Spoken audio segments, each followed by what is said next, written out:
Alhamdulillahi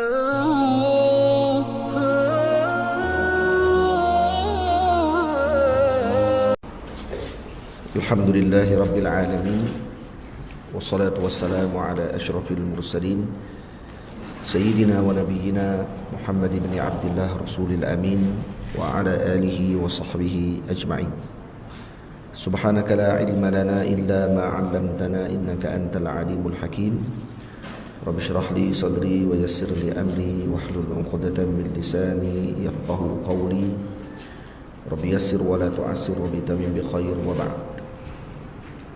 Saya muliakan lagi saya kasihi ayahanda pengurusi majlis Tuan Said yang dirahmati Allah Subhanahu wa taala sekalian, dan juga ibu ayah,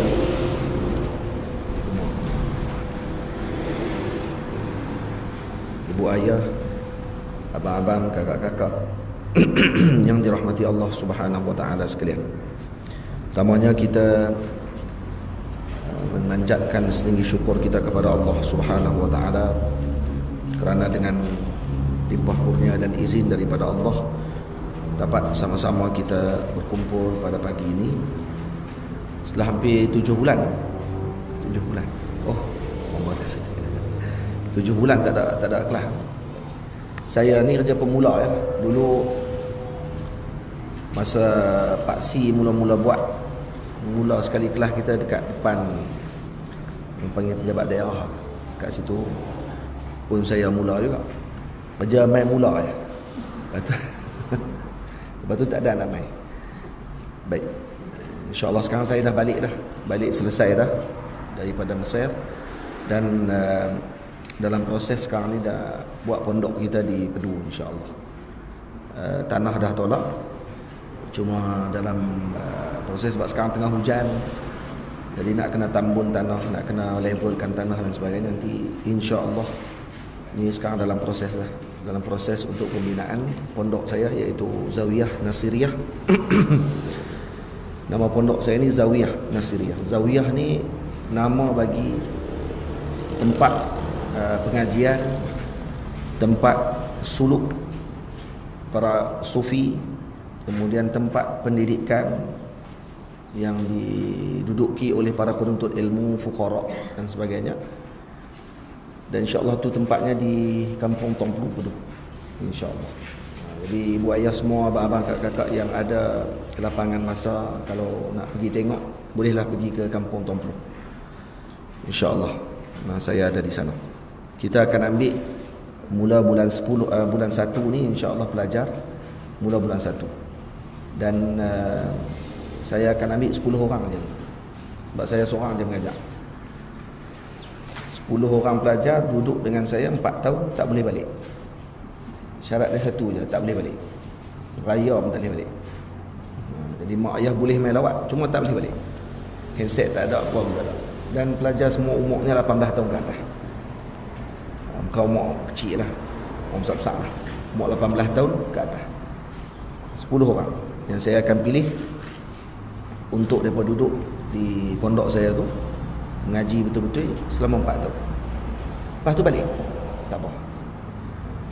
Dan tak boleh berkahwin. Kahwin tak boleh. Kemudian mesti bujang. Duduk 4 tahun. Jadi siapa-siapa yang mai tu, maksud dia dah bersedia untuk nak duduk selama 4 tahun dan tak akan pulang ke kampung dia selama 4 tahun. Raya pun dengan saya, semua dengan saya. Ada siapa-siapa nak piduk lah? Ada. Siapa-siapa nak piduk sila, boleh. Pondok orang tua pun kita akan buat agak nanti, insya-Allah. Tapi dalam proses ni kita buat dulu untuk yang anak-anak pelajar dulu, yang 10 orang ni. Dan saya akan didik mereka, latih mereka betul-betul mengaji kitab ni daripada pagi sampai malam. Doalah moga-moga berjaya, insya-Allah, selama 4 tahun. Saya asalnya balik ni tak cadang balik habis. Tapi bila ayah saya dijemput oleh Allah Ta'ala, maka mak duduk sorang-sorang, jadi saya pun kata kena duduk dah kot. Dah sampai dah masa dia, insya-Allah. Baik, pagi ni insya-Allah kita akan baca kitab nazam yang saya karang, tapi tak dikeluarkan kitab lagi, baru tulis dalam ni. dalam handset baru. Tak keluar kitab lagi. Iaitu kitab Nazam Idaman Hati pada membicarakan kunci-kunci rezeki. Kitab ni cerita bab kunci rezeki. Yang saya nukil daripada kitab ini, kitab Arab. Ini daripada kitab Bughyatul Huzzaq li Ma'rifati Mafatihil Arzaq. Ini cerita berkenaan dengan kunci-kunci rezeki yang dikarang oleh Syekh Dr. Muhammad Abdul Rahman Shumailah Al-Ahdal daripada Jami'ah At-Taif di Yaman. Jadi Jami'ah Taif ni di Yaman ke di Saudi? Di Saudi. Di Saudi. Dan kemudian Syekh Abdul Rahman Shumailah hafizahullah taala, dia bila karang kitab ni saya tengok dalam bahasa Arab, maka saya pun ambil balik adaptasi dia tapi buat dalam bahasa Melayu. Saya buat dalam bentuk syair juga. Dia buat dalam bentuk syair, saya pun buat bentuk syair juga. Jadi kita akan baca syair yang saya tulis lah, untuk kita ambil manfaat. Apa dia kunci-kunci rezeki yang telah disebutkan oleh Nabi kita Muhammad sallallahu alaihi wasallam, yang boleh sama-sama kita amalkan untuk dimurahkan rezeki kita. Jadi nazam ni saya karang pada 2 hari bulan 8 2020. Sebelum tu lagi saya karang lebih kurang dalam 3-4 hari juga. 3-4 hari juga baru khatam kitab ni. Baik. Jadi kita baca. Bismillahirrahmanirrahim.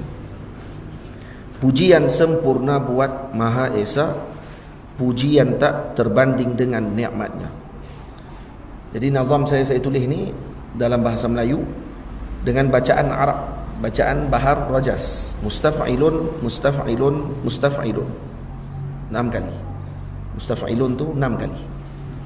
Pujian sempurna buat Maha Esa, mustaf'ilun mustaf'ilun mustaf'ilun. Itu cara lagu dia.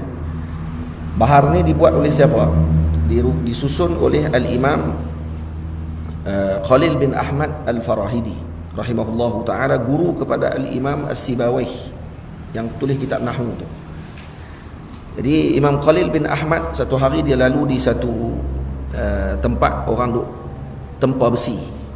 Kemudian dia dengar bunyi ketuk besi tu. Teng teng teng teng. Oh, dia kata besi pun orang ketuk ada lagu, dia kata. Nah, besi pun dia ada dia punya nada dia, baru dia boleh ketuk. Jadi lagi ketukan dia lagi elok sekata, lagi eloklah besi yang pedang ataupun benda-benda yang dia nak buat tu bagi jadi comel kan? Sebab tu bukannya dia pakai ketuk ikut dannya, dia akan jadi rosak. Maka dia kata rupanya ada nada, dia kata. Maka dia kata begitu juga dengan syair. Syair ni dia ada wazan, dia ada timbangannya. Macam mana nak letak bagi jadi elok, sama dia punya susunannya. Maka disusun oleh beliau ilmu dipanggil al-arud, ilmu arud dan qafiyah yang menceritakan tentang timbangan syair dan wazan bagi syair, syair-syair Arab. Ada sebahagian tok-tok guru kita dulu 100 tahun lepas yang mengarang berkenaan dengan syair-syair ni dalam bahasa Melayu tapi guna timbangan Arab. Ada. Antaranya Tok Ku Paluh, Tok Ku Pulau Manis, Tok Ku Tuan Besar. Tok Ku Tuan Besar ayah kepada Tok Ku Paluh, yang mana dia karang berkenaan dengan Rasulullah sallallahu alaihi wasallam sebanyak 1000 rangkap syair dalam bahar basit. Bacaan dia sama macam bacaan burdah Al-Imam Al-Busiri radhiyallahu taala anhu. Boleh tak? Saya minta maaf terlambat tadi, saya baru balik daripada Kuala Lumpur semalam. Ada rancangan baru nanti di TV Hijrah dengan saya. Bulan 10 ni insya-Allah. 23 hari bulan 10. Start tayangan. Habaq pi awal pi tak betul ke tak keluar tu. Tapi depa rakam baru ni di Janda Baik 13 episod. Al-Mulk, penghidup kerajaan hati. Saya tafsir surah Al-Mulk sebanyak 13 episod. Setiap malam Jumaat kalau tak silap saya. Pukul 7.30 malam. Kalau tak salah saya juga, depa lah kata. Depa kata tu ganti balik masjid ke masjid. Yang program dalam TV Hijrah masjid ke masjid yang Ustaz Abdul Somad, dia dah habis dah program dia. Hak masjid ke masjid tu ganti dengan saya. ganti dengan program Al-Mulk, penghidup kerajaan hati. Jadi tafsir surah Al-Mulk dia akan lancar waktu musim Maulid Nabi SAW. Jadi yang tak ada TV Hijrah tu bagi ada lah. Promosi TV Hijrah tak berbayar. Jadi depa rakam 13 episod tu kami di Janda Baik lebih kurang dalam 3 hari. Selesai tu terus saya semalam balik pukul 1:30 pagi sampai. 1:30 pagi semalam sampai. 1:30 pagi semalam tu, 1:30 pagi hari ni ya, sampai. Baik. Masuk balik kepada tajuk kita. Jadi nazam idaman hati pada membicarakan kunci-kunci rezeki. Puji yang sempurna buat Maha Esa, puji yang tak terbanding dengan nikmatnya. Ini pujian yang maksud alhamdulillah, segala puji bagi Allah Subhanahu wa taala. Yang mana pujian yang kita lantunkan kepada Allah Subhanahu wa taala pada setiap hari yang kita lakukan ini tak akan terbanding dengan nikmat yang Allah Subhanahu wa taala berikan kepada kita. Kalau kita nak ucap alhamdulillah, nak ganti dengan semua nikmat yang Allah taala bagi, tak akan mampu kita nak balas. Nikmat mata yang Allah taala bagi sikit pun dah tak boleh kita nak balas dah. Nikmat bulu mata yang ada dekat mata kita ni pun kita tak akan mampu nak balas. Apatah lagi dengan nikmat-nikmat lain yang Allah taala berikan. Kalau kita nak bayar semua benda tersebut, tak akan mampu terbayar. Tak akan mampu.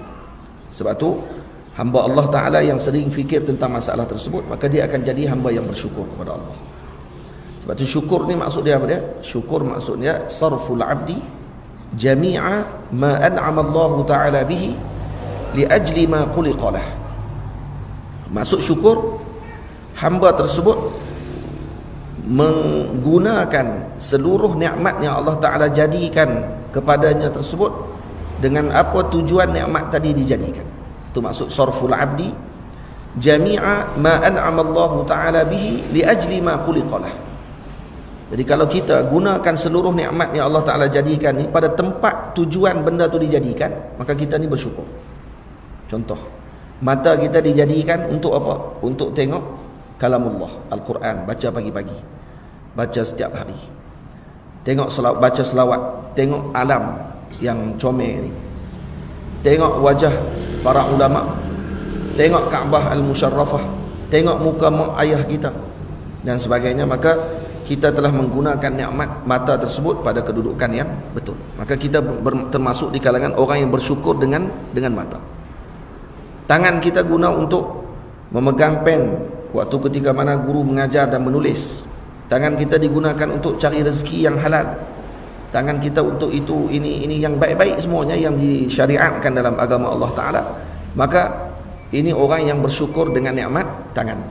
Begitulah kaki, perut, kemaluan kita, anggota tubuh kita dan sebagainya yang kita gunakan untuk jalan Allah. Maka itu termasuk orang-orang yang bersyukur. Maka orang bersyukur dipanggil apa? Syakir. Baik yang seterusnya. Ya, faham tak? Ya, semua kalau saya sebut baik tu maksudnya rangkap seterusnya. Selawat dan salam buat yang tercinta, junjungan mulia juga keluarga. Dan selawat dan salam buat Nabi kita Muhammad sallallahu alaihi wasallam dan juga ahli keluarga Nabi sallallahu alaihi wasallam. Maha suci Tuhan pemberi rezeki, luas pemberiannya tiada terberi. Maha suci Allah Subhanahu wa taala yang telah memberikan rezeki kepada kita, yang luas pemberian Allah Subhanahu wa taala ni tidak ada bandingannya, tidak ada tepiannya. Allah Taala Rahim, Allah Taala Rahman. Bismillahirrahmanirrahim yang kita baca tu, sifat rahmannya Allah Taala tak dikira kepada siapa pun untuk Allah Taala berikan nikmatnya. Hatta orang yang tidak sujud kepada Allah pun Allah Taala bagi. Kalaulah Allah Subhanahu wa taala pilih sahaja kepada hamba dia yang sujud kepada dia saja dia akan bagi, maka tak ada orang kafir ni akan hidup dalam muka bumi Allah Taala. Kerana siti hayat pun dia tak akan dapat. Faham tak? Tapi Allah Taala bagi kepada kita, Allah Taala bagi kepada golongan yang bukan Islam pun bagi. Ini kerana apa? Kerana sifatnya Rahman Allah Subhanahu wa taala. Ini mulianya Allah Subhanahu wa taala, tidak mengira dengan perkara tersebut kasihnya Allah Taala kepada hamba-hambanya. Tapi Allah Taala utuskan para nabi, utuskan para pemberi peringatan. untuk ingatkan kepada mereka, ini adalah putusannya Allah, ini adalah perintahnya Allah. Takkan kamu dapat nikmat Allah, kamu tak ikut dengan apa yang Allah Ta'ala perintah, maka kamu zalim pada waktu tersebut. Itu yang menyebabkan orang-orang ini nanti akan disoal di akhirat nanti. Ketika mana dah dapat nikmat dan tak syukur dengan nikmat tersebut. Syukur maksud dia apa yang kita sebut tadi, kita gunakan seluruh yang Allah Ta'ala jadikan untuk tujuan perkara tadi dijadikan. Maka pada waktu tersebut kita akan mendapatkan nikmat di sisi Allah. Tapi kalau kita buat sebaliknya, maka kita akan mendapatkan ancaman yang berat di sisi Allah Subhanahu wa Ta'ala. Jadi kalau Allah Ta'ala ampunkan kita. Baik, anugerah buat seluruh hambanya. Ar-Razzaq, nama Tuhan yang maha mulia. Ini nazam aku karang buat bekal, panduan mendapat rezekinya yang halal. Jadi nazam ini saya karang untuk bekal bagi kita semua, bagi panduan mendapatkan rezeki yang halal di sisi Allah. Apa cara nak dapatkan rezeki yang halal? Saya bukan nak cerita hari ini MLM, cara macam mana nak tarik crowd ramai nak bagi dengar kita punya produk kita. Ini kita nak cari barakah dalam perniagaan kita. Ramai zaman sekarang ni yang tak lagi cari barakah. Mereka lebih suka ikut dengan apa yang barat letakkan, ikut program berkenaan dengan perniagaan, tapi akhirnya tidak ikut dengan apa yang disebut oleh Nabi SAW, yang ditunjuk oleh para salihin, para awliya Allah Ta'ala.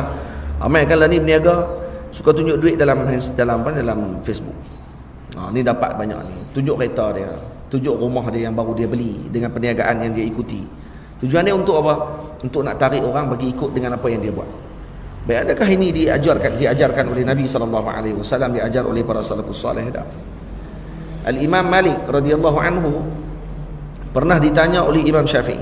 Imam Syafi'i tanya kepada Imam Malik, "Kam umruka ya sayyidi, ya syekh?" Berapa umur kamu wahai tuanku? Ni Imam Syafi'i tanya ke Imam Malik. Imam Malik jawab apa? Ini ada hadis dalam, kalau kita mengaji hadis, dia ada hadis musalsal bisu'ali 'anil ilm. Hadis musalsal daripada hadis ni bersambung. Setiap perawi hadis tu dia akan buat benda yang sama untuk dapatkan hadis tu. Jadi saya waktu nak dapatkan hadis tu, saya pun kena tanya kat tok guru saya umur dia berapa. Lepas tu tok guru akan jawab balik, dulu pernah ditanya sekian. Saya pernah tanya dekat tok guru saya macam tu juga. Tok guru saya jawab. Tok guru saya pun pernah tanya kat tok guru dia dulu. Tok guru dia jawab. Sampai kepada siapa? Sampai kepada Imam Syafi'i. Jadi hadis ni bersambung cerita dia. Imam Syafi'i pernah tanya kepada Al-Imam Malik radhiyallahu ta'ala anhu tentang umur Al-Imam Malik. Apa jawab Imam Malik? Imam Malik kata, "Aqbil ala sya'nik." Buat kerja kamu yang tanya umur orang. Buat kerja kamu, jangan tanya umur orang. Rupanya jangan tanya umur orang ni. Duk saya saja tanya umur. Sembang dengan ustaz apa semua, ustaz umur apa? Mah ni. Kenapa dia tanya umur ni? Dia tanya umur ni sebab dia ada beberapa sebab. Yang pertama, kerana kalau dia tahu orang ni muda pada dia akan kata muda lagi. Dia kata gitu. Kalau tua, dia kata tua saja ya. Betul pula dah. Dia dua-dua. Jadi sebab tu tak elok abang umur kau orang. Kecuali di jabatan pendaftaran lah, dia tanya umur takkan tak boleh abang. Jadi dia suruh si borang, dia tanya umur berapa. Dia tahu tak boleh abang ni. Jenuh macam tu. Kat mendalam tak boleh buh apa semua kali. Lepas tu nak buh kat mendalam pun ada nombor kat belakang tu, 8 berapa, 7 berapa ke 5 berapa apa semua tu. Dia tak boleh buh dia tadi. Tak kira orang tahu umur kita, dia kira. Tak. Itu tak apalah, sebab ada keperluan. Sekarang tak perlu apa. Duk saya saja sembang orang tanya umur. Saja. Ada orang jenis tu. Dia duduk saya saja sembang umur apa? Dia tanya itu. Cara tanya pun tahu dah. Dia nak pelekeh lepas tu. Kalau kita muda pada dia, daripada ustaz jadi hang. Daripada ustaz panggil biasa lah lepas tu. Ini orang panggil, dia akan menyebabkan tidak ada adab. Lepas tu umur jangan ditanya kepada orang. Ini antara perkara sensitif yang orang tak suka kita tanya. Yang kedua apa dia? Jangan bagi tahu kepada orang, kata Imam Malik radhiyallahu anhu, beberapa perkara. Yang pertama, umur kita jangan dibagi tahu kepada orang, kerana takut nanti kamu akan dihina, kamu akan diperkecilkan semua. Yang kedua, rezeki kita, harta kita jangan maklum kepada orang. Ha? Jangan pergi cerita ke orang semua, kita ni ada berapa, kita ni ada berapa ringgit dalam bank. Berapa nak bagi tahu ke orang? Karena likulli ni'matin hasudun. Karena setiap nikmat ini ada tukang hasad dia. Sebab tu saya tengok bila dia duk buat berniaga, jenis duk letak gambar duit banyak, lepas tu letak pula gambar kereta dan sebagainya. Ni orang panggil bodoh. Kebodohan yang paling besar yang dilakukan oleh zaman sekarang ni adalah orang-orang suka ikut dengan barat, dan kemudian dia tiru sebiji-sebiji apa yang diambil daripada program yang dia ikuti tersebut. Program tu kata kena tunjuk baru orang akan ikut kita, baru akan ikut jadi follower kita. Dia panggil bad marketing. Dia ada istilah bad marketing. Bad marketing ni dia akan buat benda bodoh, benda jahat, benda betul nak bagi orang ramai tengok dia buat. Tu kadang-kadang kita tengok dia pun bukan buat kerja, tak ada kerja. Nah, pergi berkenal orang. Kena orang bagi view banyak, orang bakat maki. Orang dia memang nak maki tu. Dia suka orang maki dia. Bila orang maki banyak, betul sekali, lepas ni dia akan keluar produk dia. Bila orang dah pakat tengok orang dah maki, kamu tolong maki, dia kaya. Malam macam tu. Jadi kekayaan dia dapat dengan makian orang. Tak berkat pun sebenarnya, tapi dia syok cara macam tu. Dia buat benda-benda yang tak cerdik depan orang, dia buat live, lepas tu buat benda yang bodoh, kemudian orang pun maki dia. Hak tukang maki ni maki saja dia kaya. Dia kata hak tu kita nak. Ni daripada mana sistem ni? Daripada barat. Daripada barat. Padahal awal-awal yang kita akan sebut kunci ni pun dah tak ada lah. Kunci pertama kita takwa kepada Allah Ta'ala. Yang tu pun dah tak ada lah. Macam mana nak dapat rezeki? Dia kata dapat, saya kaya. Baik, kaya tapi tak cukup. Kaya tapi tak barakah. Nah, kaya tapi tak barakah. Sebab kita nak barakah. Barakah ni apa dia? Ziyadatul khair. Bertambahnya kebaikan. Sikit tak apa, tapi kebaikannya bertambah. Maka tu yang kita inginkan dalam kehidupan kita. Bukan sakat nak yang kaya-kaya sonok-sonok je. Yang kedua tak boleh bagi tahu apa? Yang ketiga tak boleh bagi tahu keluarga kita. Jangan duk sebut sangat pasal keluarga kita.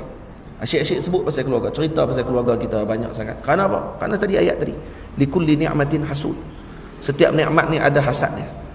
Ada ain. Ain ni apa dia?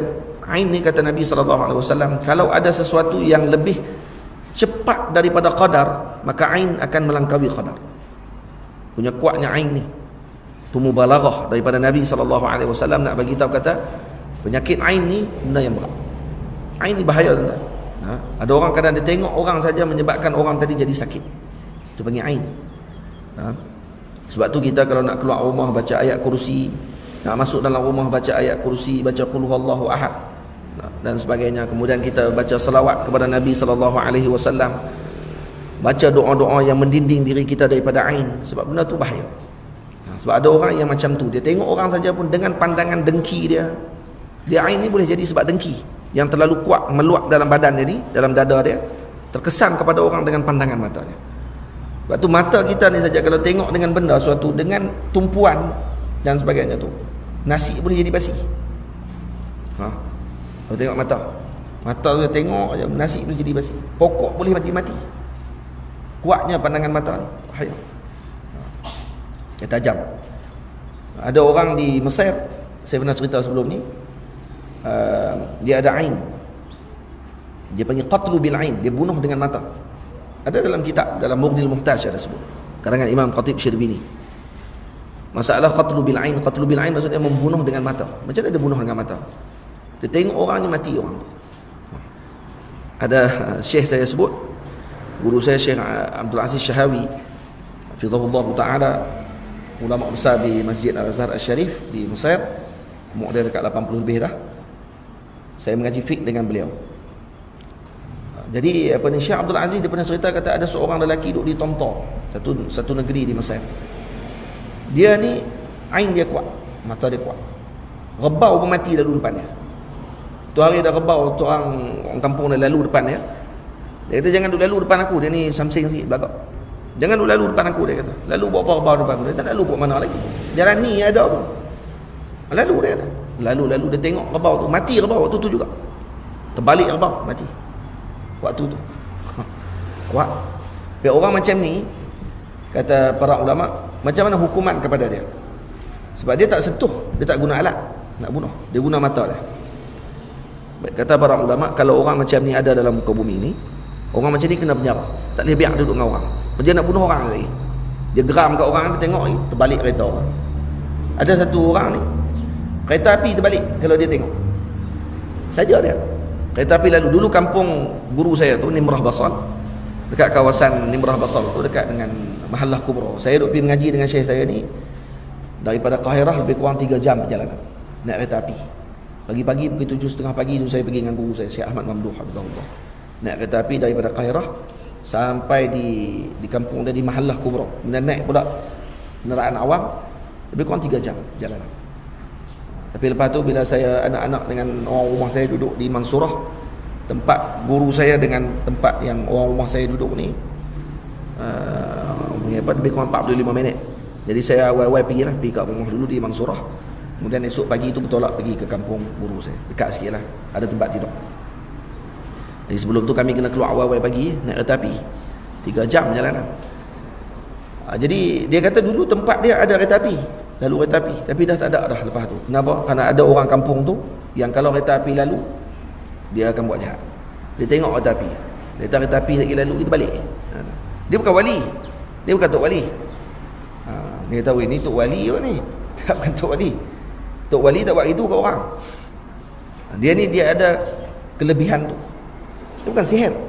Dia tak mengaji sihir apa tak, tapi dia ada ni kekuatan dalaman dia yang luar biasa yang Allah Ta'ala bagi. Orang macam ni kata para ulama dalam mazhab kita Syafi'i perlu dipenjarakan. Dia kena penjara, kemudian dia kena bagi, kerajaan kena keluarkan duit daripada Baitul Mal untuk biaya kehidupannya dalam penjara. Macam dapat gaji. Oh macam tu. Oh ya, sekan lah orang macam ni. Tapi jaranglah kita dengar yang ada macam tu. Jarang. Baik. Jadi anugerah buat seluruh hambanya. Ar-Razzaq, nama Tuhan yang maha mulia. Ini nazam aku karang buat bekal, panduan mendapat rezekinya yang halal. Ku sebutkan di dalamnya kunci rezeki, juga sebab diluas rezeki ilahi. Dalam ni saya sebutkan kunci-kunci rezeki. Dan dalam kitab ni juga saya sebutkan sebab diluaskan rezeki oleh Allah Ta'ala. Bughiyatul Huzzaq ku jadikan panduan, baca pasti tak menyesal wahai teman. Jadi ini Bughiyatul Huzzaq, kitabnya yang asal. Yang saya jadikan kitab ni sebagai panduan, saya buat kitab baru untuk memudahkan orang Melayu kita baca. Saya ni suka tulis syair Melayu ni. Sedangnya pagi ni nak baca kitab Fathul Muta'ali yang saya karang adab-adab penuntut ilmu tu. Tapi bila tengok balik, kita pun tak tahu jadual macam mana lagi. Kesian pula kat ibu-ibu ayah semua pakai duk beli kitab. Dia tengok lagi saya tak boleh nak main lepas ni. Kacau kata. Lepas tu saya kata tak payahlah, tak payah bawa lah kitab. Hari ni saya bawa kitab yang tak dicetak lagi. Jadi senang saya baca, semua pakai dengar dulu. Kalau ada rezeki insya-Allah dekat je, tak jauh mana, tapi masalah waktu je. Kalau sehari ni ada sampai berapa puluh jam, lebih pada 24 jam, ataupun seminggu ada 10 hari, mungkin kita boleh fikirkan. Tapi masalah ni ya Allah. Lama lepas ni bila saya ada pondok, nanti lagilah waktu saya nak kena ada di sana banyak. Tapi insya-Allah kita cubalah kat orang keempat kita ni, lagilah kita kena bagi peluang kan, kena bagi masa. Tapi kalau tak ada apa-apa pun kena pergi ke Bedu lah pula lepas ni.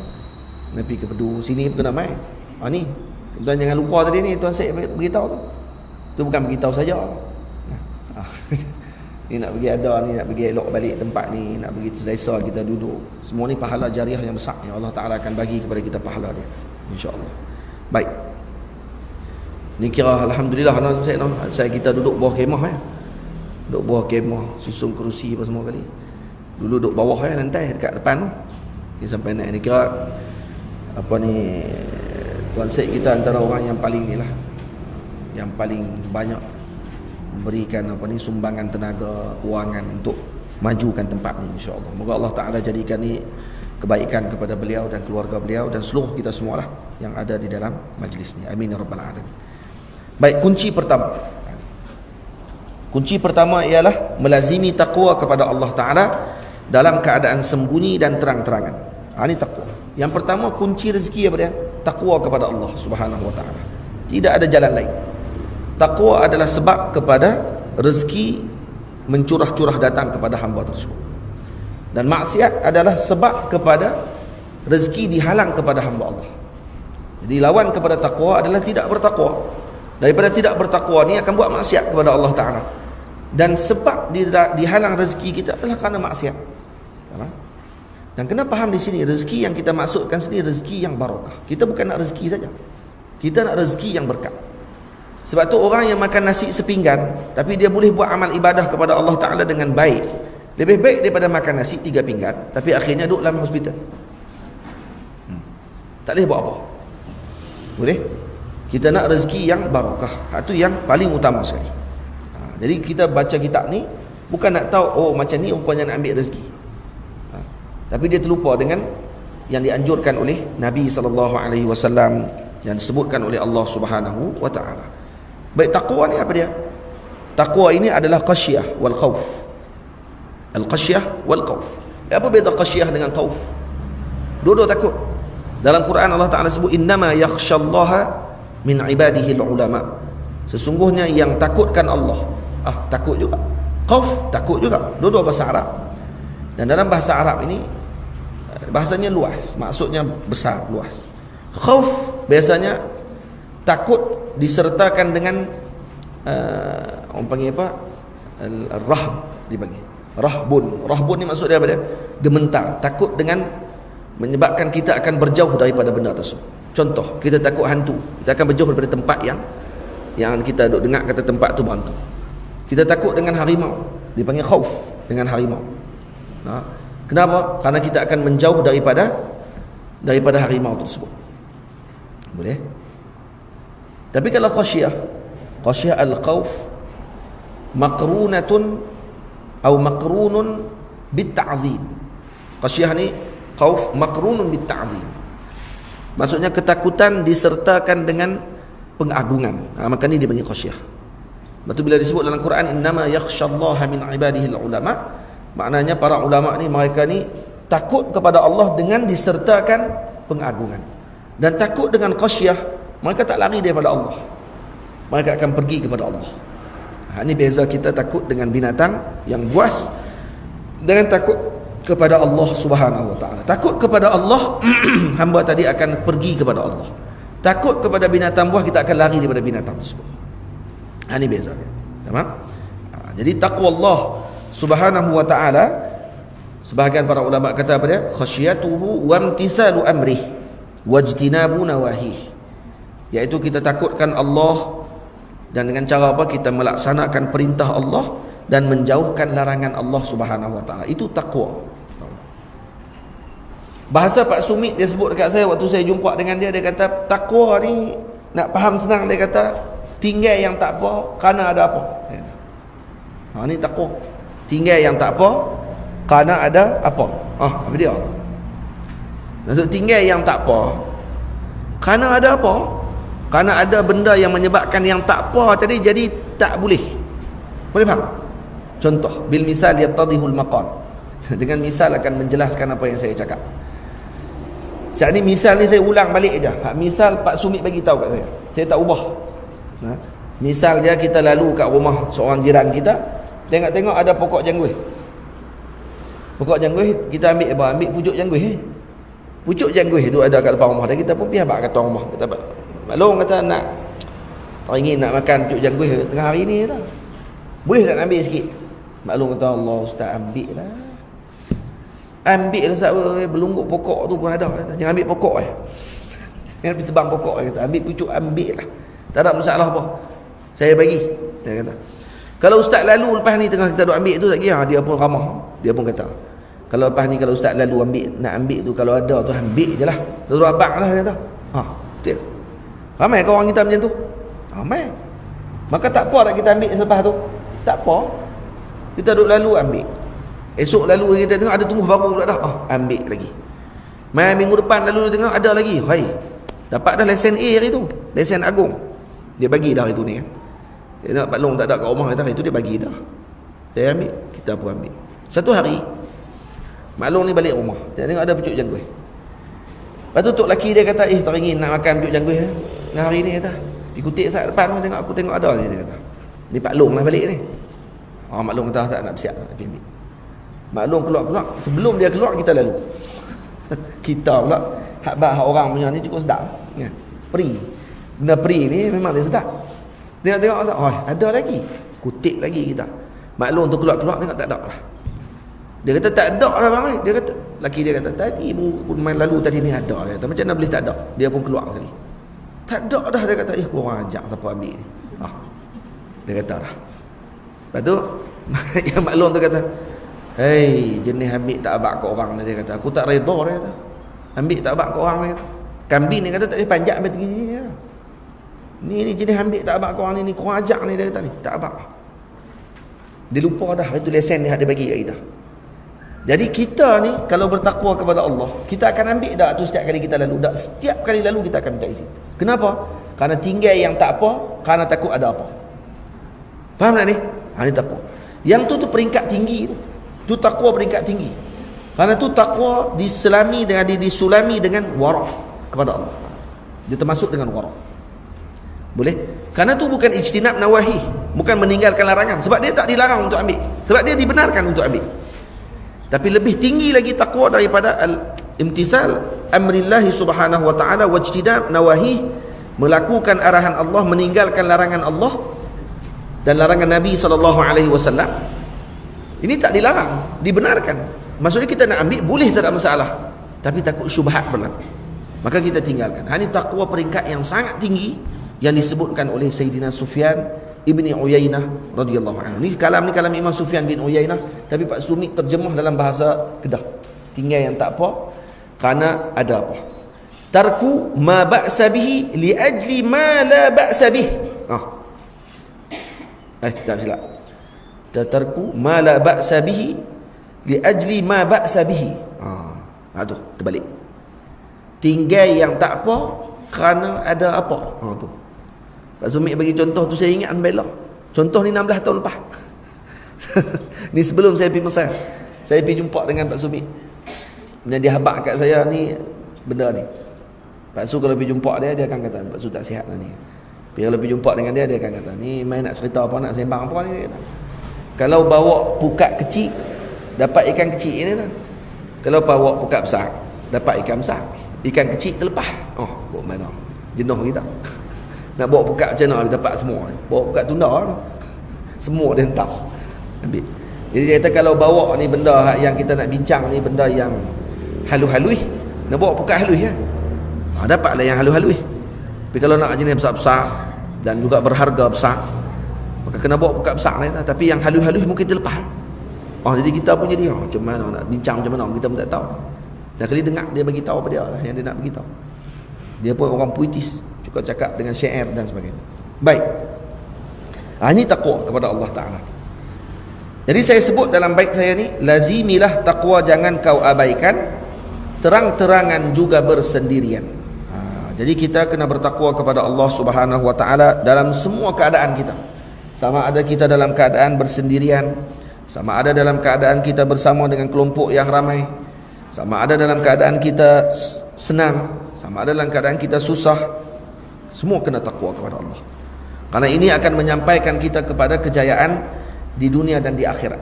Sebab itu saya sebut ia sebab kejayaan di dunia juga di akhirat beroleh bahagia.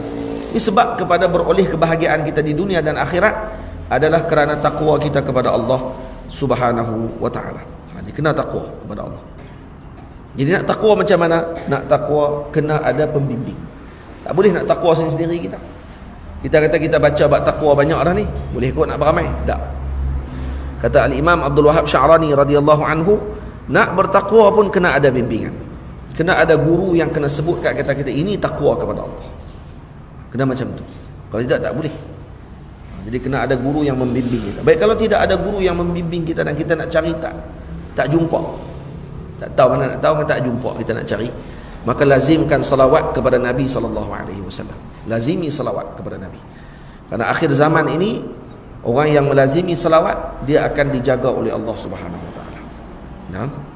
Dia akan dijaga oleh Allah Subhanahu Wa Ta'ala. Begitu cara dia. Orang tanya kepada Maulana Syekh Ali Jumaah hafizahullah ta'ala. Semalam saya tengok dalam video. Jadi guru saya Syekh Ali Jumaah, orang tanya soalan kat dia dalam TV. Orang tanya, Syekh, saya ni melakukan dosa berzina, kata dia. Saya buat dosa ni berzina, dia kata. Kemudian saya rasa menyesal dengan dosa yang saya buat tu. Berzina pula dengan bini orang. Ni lagi teruk, 2 kali. Dah berzina tu satu dah, bini orang pula satu lagi. Jadi 2 benda dah yang buruk yang dia buat. Kemudian dia kata, saya menyesal. Saya pun rasa bersumpah saya tak akan buat lagi benda tersebut. Selepas 6 bulan dia kata, saya buat balik. Malah lebih banyak daripada hak sebelum tu. Tu dia. Sebelum tu mungkin sekali je. Lepas saya buat balik 6 bulan tu, saya patah balik dengan hak bini orang tadi. Lebih banyak daripada tu lagi saya buat, dia kata. Jadi mana dia tanya kat Syekh Ali Jumaah. Ni apa ni, Maulana Syekh Ali, dia kata, jadi macam mana Syekh dengan sumpah yang saya sumpah tu? Adakah saya dikira bermain-main dengan sumpah Allah Ta'ala apa semua kali? Tahu Syekh Ali jawab apa? Syekh Ali kata, ni soalan orang Yahudi, dia kata. Syekh Ali kata, ni soalan Yahudi yang mudhikah, soalan macam Yahudi yang buat lawak dengan Allah Ta'ala. Bukan dia nak kata orang tu Yahudi. Dia kata soalan ni soal Yahud mudhikah. Maksudnya ni soalan Yahudi yang nak main-main dengan hukum Allah Ta'ala. Macam tu lah, ada tanya pasal lembu, macam mana jenis dia, warna apa semua. Soalan tu bukan nak bagi tahu hak betul pun. Soalan tu nak main-main je. Apa bukti kamu main-main dengan soalan ni, kata Syekh Ali? Kamu pandang zina kamu tu kecil, sumpah kamu tu lagi besar daripada zina kamu tu. Tengok dia tanya apa? Saya berzina dengan bini orang. Lepas 6 bulan saya dah bersumpah saya tak akan buat. Lepas tu saya buat balik. Macam mana dengan sumpah saya, Syekh? Adakah saya dikira bermain-main? Dia tak tengok tentang zina dia. Dia tengok tentang sumpah dia. Dia rasa sumpah dia tu macam dia ni orang bagus sangat lah. Bila sebab main nama Allah Ta'ala dia kata macam dia bagus lah. Syekh Ali kata ni soalan macam ni soalan Yahudi.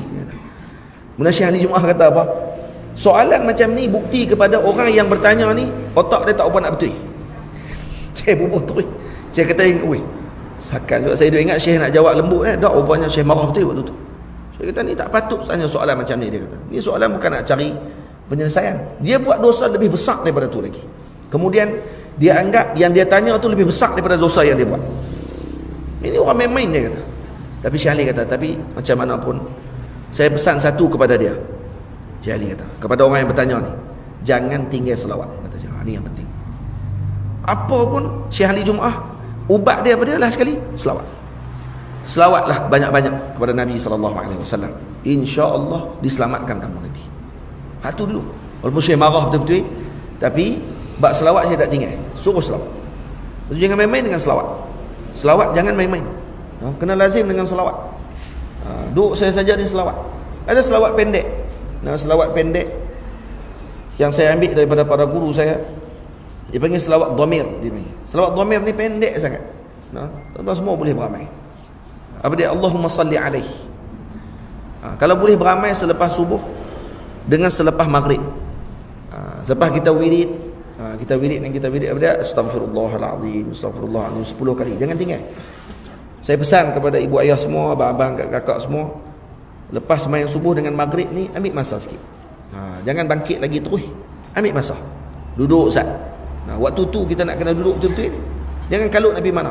Kalau kita nak kena pergi kerja awal, contohlah kan, nak kena keluar kerja awal dan sebagainya, kita perlu kepada keluar awal waktu tu, bangun awal. Sembahyang subuh awal waktu. Kalau kata kita tak ada nak pergi ke masjid dan sebagainya, kita buat jemaah di rumah. Habis sembahyang tu duduk Ustaz, wirid. Wirid dia apa dia? Tak panjang pun, sikit je.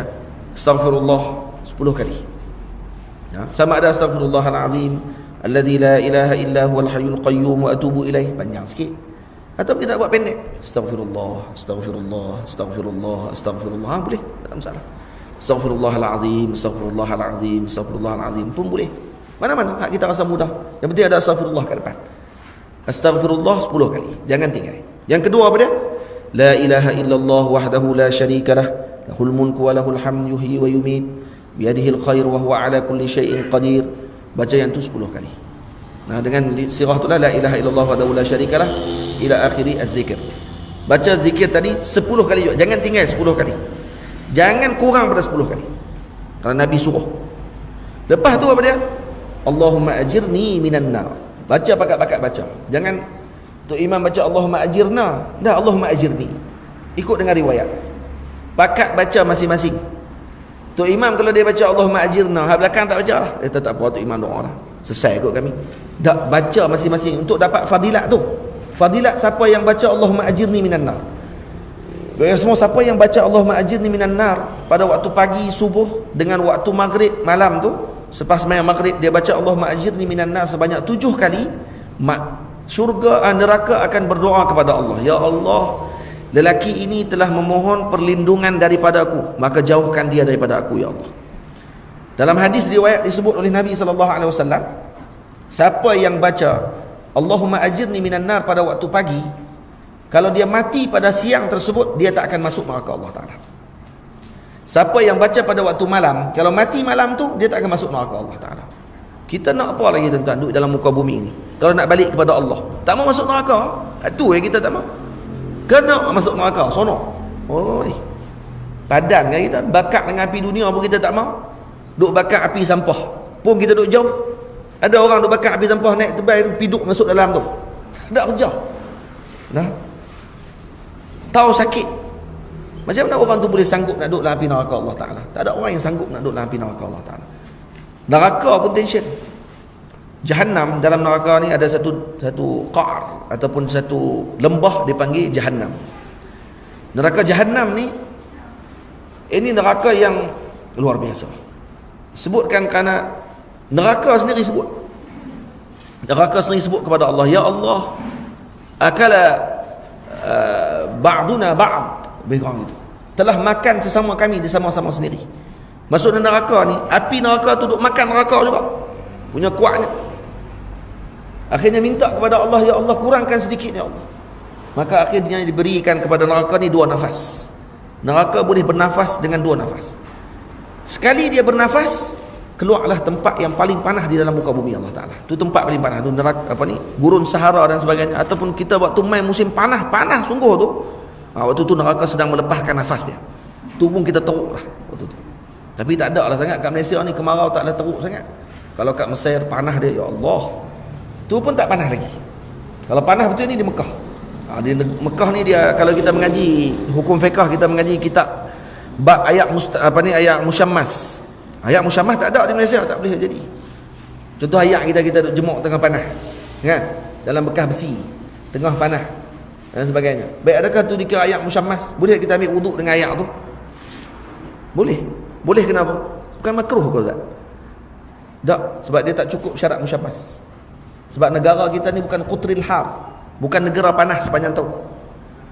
Negara kita bukan negara panas, negara kita khatulistiwa. Dia kan panas. Jadi ayat musyammas yang disebut dalam kitab-kitab fiqh tu, itu di negara yang qutrul har. Qutrul har ni pada negara yang musimnya sepanjang masa panas. Contohnya di mana? Di Hijaz, di tanah Mekah Al-Mukarramah. Mekah ni sepanjang masa panas. Tanah situ kalau ayat dia dalam bekas besi, carat dia mesti dalam bekas besi. Kemudian di tempat yang panas, di negeri yang panas, dia ada sebelah syarat bagi air musyammas. Negara kita bukan negara panas. Jadi walaupun duduk tengah panas, ayat tu duduk dalam bekas besi, adakah dia termasuk hukum ma'un musyammas? Tak, kalau ikutnya tidak termasuk. Termasuk Mesir pun tak macam tu. Jadi panasnya neraka ni, dia akan keluarkan nafas dia sampai jadi tempat yang paling panas, macam gurun Sahara. Panas sampai tak ada pokok, sampai tak ada tumbuh-tumbuhan. Panas sungguh sepanjang tahun. Hujan pun tak ada. Yang kedua, negeri tadi akan jadi nafas yang kedua akan menyebabkan jadi sejuk, yang terlampau sejuk. Itu jadi kutub utara dengan kutub selatan. Itu yang terlalu sejuk pula lah. Jadi nafas neraka dia keluar dua. Tempat yang terlalu sejuk, tempat yang terlalu panas. Itu sebahagian riwayat disebutkan kata dalam neraka ada juga yang sejuk. Bukan neraka panas saja. Neraka ada yang sejuk, yang terlalu sejuk. Sebab tu mati panas dengan mati sejuk lagi teruk. Betul tak saya? Orang kalau duduk dalam peti air, tak bagi baju dekat dia, dia lagi seksa daripada mati terbakar. Sebab terbakar dia mati habis.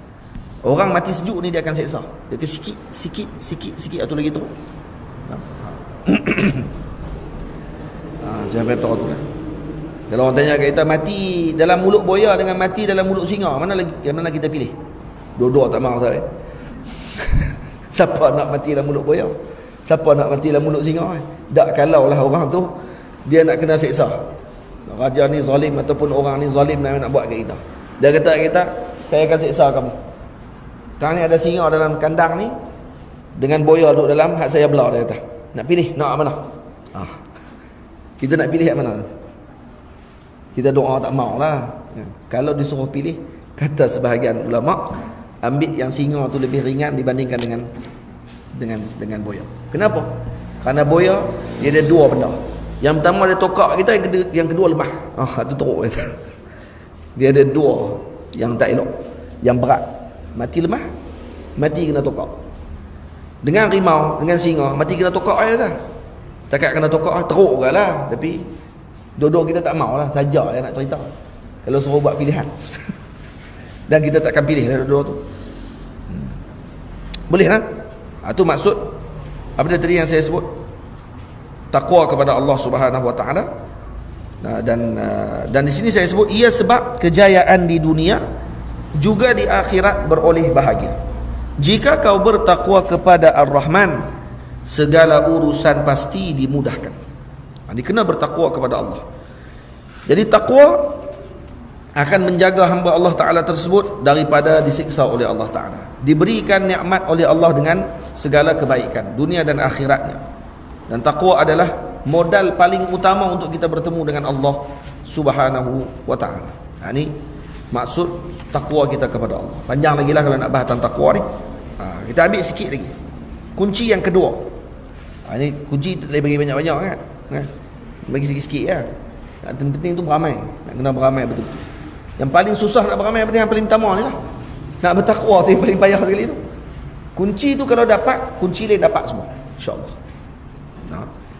Yang tu yang paling sukar sekali, paling susah sekali. Atau orang-orang yang bertakwa ni dia akan kaya. Kalau tak kaya harta dia, kaya jiwa dia. Jiwa dia akan kaya. Dia takkan rasa tak cukup. Semuanya cukup. Ya. Sebab tu makhluk-makhluk Allah Ta'ala ni, karena mereka takutkan Allah, maka mereka mendapatkan rezeki dengan yang secukupnya bagi mereka. Seorang ini tak akan dihentikan rezekinya melainkan ajalnya telah sampai. Bila ajal dia sampai, maknanya rezeki dia dah habis lah. Sekat tu saja. Di dunia lah, rezeki di dunia. Sekat tu. Jadi orang ni ketika dicabut nyawanya oleh Allah, bermaksud ajal rezekinya telah selesai. Pada mula dicabut tadi, waktu itulah rezekinya selesai. Faham? Waktu kita rezeki ni, apa dia rezeki? Rezeki ni adalah ma yuntafa'u bih, sesuatu yang kita boleh mengambil manfaat dengan perkara tersebut. Itu rezeki. Rezeki bukan duit. Rezeki bukan harta kita saja. Rezeki ni apa yang kita manfaatkan. Rezeki bukan yang ada di dalam bank kita. Tak. Dan dalam bank kita tak tentu rezeki kita. Kemungkinan kena tipu. Kemungkinan kita akan habiskan pada benda yang tidak berfaedah. Maka itu bukan rezeki kita maksudnya. Dan rezeki bukan mestinya halal saja, haram pun rezeki juga. Dalam mazhab kita ahli sunnah wal jamaah, rezeki terbahagi kepada dua. Ada rezeki yang halal, ada rezeki yang haram. Jadi bukan rezeki ni mesti halal saja, rezeki haram pun masuk juga. Jadi orang ni pencuri. Kita kata rezeki dia dengan haram, duk bagi makan anak-anak dengan harta curian. Itu rezeki dia. Dan akhirnya akan jadi apa? Fannaru aula bih. Man nabata sesuatu yang ditumbuhkan tubuh badannya dengan benda yang haram, maka neraka adalah lebih layak baginya. Lepas tu jaga rezeki kita. Lepas tu kita ni awal-awal pagi kena bangun. Sebab Nabi doa dalam hadis. Nabi sebut kepada umat dia ni. Nabi doa kepada Allahumma barik li ummati fi bukuriha. Ya Allah, berkati umatku ini pada awal pagi mereka. Allahumma barik li ummati fi bukurihim. Ya Allah, berkati umatku ini pada awal pagi mereka. Lepas tu kita tengok orang-orang yang bangun awal pagi ni berkat hidup dia. Kita kena awal bangun pagi. Orang Cina awal bangun ni apa? Orang Melayu tak bangun lagi.